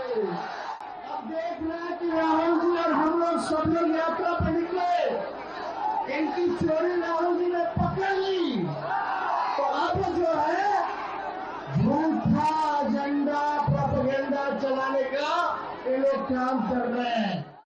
And my colleague from Bihar is joining me. Raman Rai, thank you so much for speaking to us. Tell us more about this political escalation in the Modi abuse row. Yeah, absolutely. This is a very fresh attack on Narendra Modi by the opposition leader in Bihar, Tejashwi Yadav. He said that the fake propaganda was diverted, spreading by the BJP in the country on the issue of the derogatory remark were used by the Congress worker in Darbhanga. And now addressing a rally in Siwan, Tejashwi Yadav said that it was a totally fake narrative which was spreading by the BJP across the country of that video where the Congress worker has seen that abusing Prime Minister Narendra Modi. And this, we all know that Bihar is a poll-bound state, and this yatra is on the last leg of his Bihar tour. And after 2 days, this yatra will be the end. So Tejashwi Yadav launched a fresh attack on Prime Minister Narendra Modi and BJP. Raman, for giving us those details.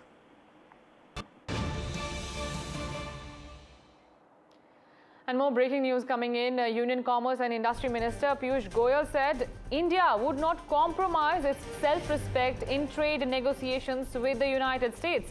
His comments come at a time when India has been hit by 50% US tariffs and trade deal negotiations between the countries have hit a stalemate. The minister also called on industry players to make the initiative fully independent and self-sufficient while assuring government support to manage trade-related stress.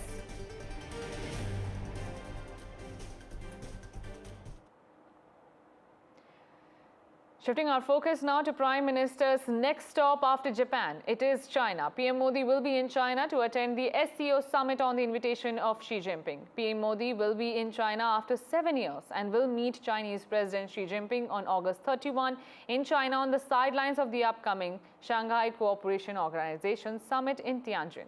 The two-day summit will have 20 world leaders, including Putin, in advance. Now, on the sidelines of the summit, the Prime Minister is expected to hold bilateral meetings with several leaders attending the summit. Both India and China continue to ease tensions following the deadly border clashes in 2020. And my colleagues Gauri Dwivedi and Aditya Rajkol have been in China reporting on how this visit will look like. Take a look at this report. Why don't you walk us through this particular picture that you have in front of your hands? Yeah. Sure. These. Yeah, go ahead. Yeah, yes. These are the pictures of Mr. Modi. We did a lot of discussion on China-India economy, and he was very keen on growing rapidly in Gujarat and in all over India of the way China was progressing. Okay. And I think Indian investments have come well, FDI in India, but then it is not again to the potential. A lot more that can happen. Yes, yeah. lot more. You're also somebody who's been sort of the person knowing the palate of the Prime Minister, isn't it? When he was the Chief Minister, then he used to visit your restaurants, and even now you're very closely involved with the with all that Prime Minister will be taking. Yes, we had the honor of serving the Prime Minister in 2006 at our restaurant, and we are again very excited to do the same during this visit. In fact, in previous visits also we had the opportunity of serving the Prime Minister. He's known to enjoy his Gujarati cuisine. Is that something that, any specific demands that come your way, or is that you already know what the Prime Minister likes? Not necessarily. There are times when we present a menu and then he would like to choose something from that. It would be vegetarian for sure, and some Gujarati as well as a lot of Indian choices also. Prime Minister Narendra Modi, for the first time in the last 7 years, would be visiting China. In fact, after the Galwan attack in 2020, there hadn't been any major dialogue that had been taking place apart from the recent one in Kazan. But this is a very significant visit that's taking place where Prime Minister Narendra Modi in the next few hours would be leaving Tokyo in Japan and coming here in Tianjin, China for the SCO summit, but also for the very crucial and critical bilateral that will be taking place between President Xi Jinping of China and Prime Minister Narendra Modi. There would also be the big bilateral between the Russian President Putin and Prime Minister Narendra Modi. The big talking points, of course, have been decided during the talks between India's NSA Ajit Doval and the Chinese Foreign Minister Wang Yi, in which it was decided that there will be some crucial steps that will be taken by Beijing and New Delhi. This included people-to-people contact, the sharing of the important hydro data, and apart from that, a direct flight that is likely to take place between China and India in the next few weeks. Could there be very crucial announcement that would be made? It's quite likely. But will this also resonate in some kind of the kind of spirit that we saw during Chennai Connect or the Wuhan spirit? That's quite unlikely, because after the Galwan incident, where several of the members of the Indian Army and soldiers were killed brutally, there was a lot of deepening divide between the PLA and the Indian Army, but also in the diplomacy and trade between India and, of course, China. But certainly during the SCO and through this entire bilateral, at a time when Trump is raising tariffs against India and penalties against India, India and China are bridging the gaps. Certainly, it's a beginning of a step in positive direction between these two neighboring countries. And all eyes will be on Prime Minister Narendra Modi's China visit. Our team of reporters are already on the ground covering each and every aspect of this meeting and how Modi and Xi Jinping meeting will look like. Any crucial statements, any update that will come only first on NDTV. So don't go anywhere, keep watching NDTV. We will be right after this short break.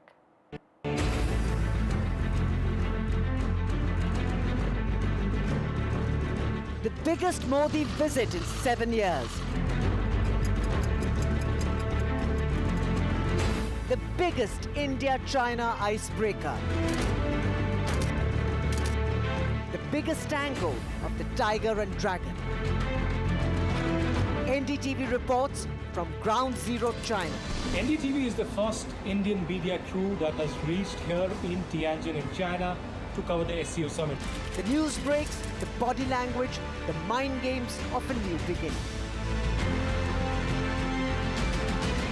We at NDTV will keep getting you every aspect, every update, every development first from Tianjin.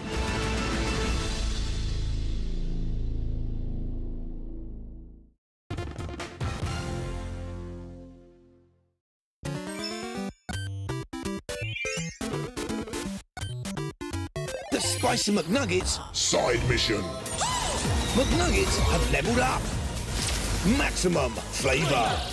Heat mode on. Crispy crunch. And a spicy dip with a kick.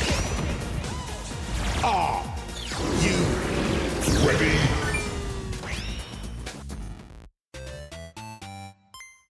I'll do the travel arrangements this time. Okay, just call Southall Travel. I've got this. When you try to make travel arrangements yourself, things can get complicated. With multiple airlines, hotels, and booking sites, the choice can be overwhelming. Trying to fit everything together can drive you up the wall. I give up. Hello, Southall Travel. Southall Travel can help you arrange flights and package holidays anywhere in the world. Call us 24/7 for the best prices and impartial advice. Done. I'll do the packing. With Post Office Over 50s life cover, enjoy peace of mind knowing your family will receive a guaranteed payout when you're gone. UK resident 50 to 80, your guaranteed acceptance. No health checks and from just £1.15 a week. Plus free 24/7 GP access with the health and wellbeing benefit. Purchase and receive a £125 gift card for amazon.co.uk, Tesco or M&S. Call Post Office on 0800 171 2211. When you look into the eyes of a child who is losing their sight, you see so much sadness and pain. They are forced to find their way in a world they cannot see. Right now, children in some of the most remote parts of the world are losing their sight to cataracts. But today, you can help a child like Teonga have the straightforward operation that will save their sight. Please text GIFT11 to 78866 or go online and give £2 a month to Sight Savers. Because you can help a child like Teonga see again.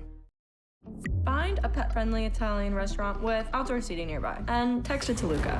Find it real quick. Send it to the click. The place is sick. At Vodafone, experience epic AI with the Samsung Galaxy S25 Ultra and save £756. Offer ends 2nd of September. Vodafone. If you have cancer, you may feel overwhelmed with worries. Will I lose my hair? How bad will my side effects be? How do I cope with waiting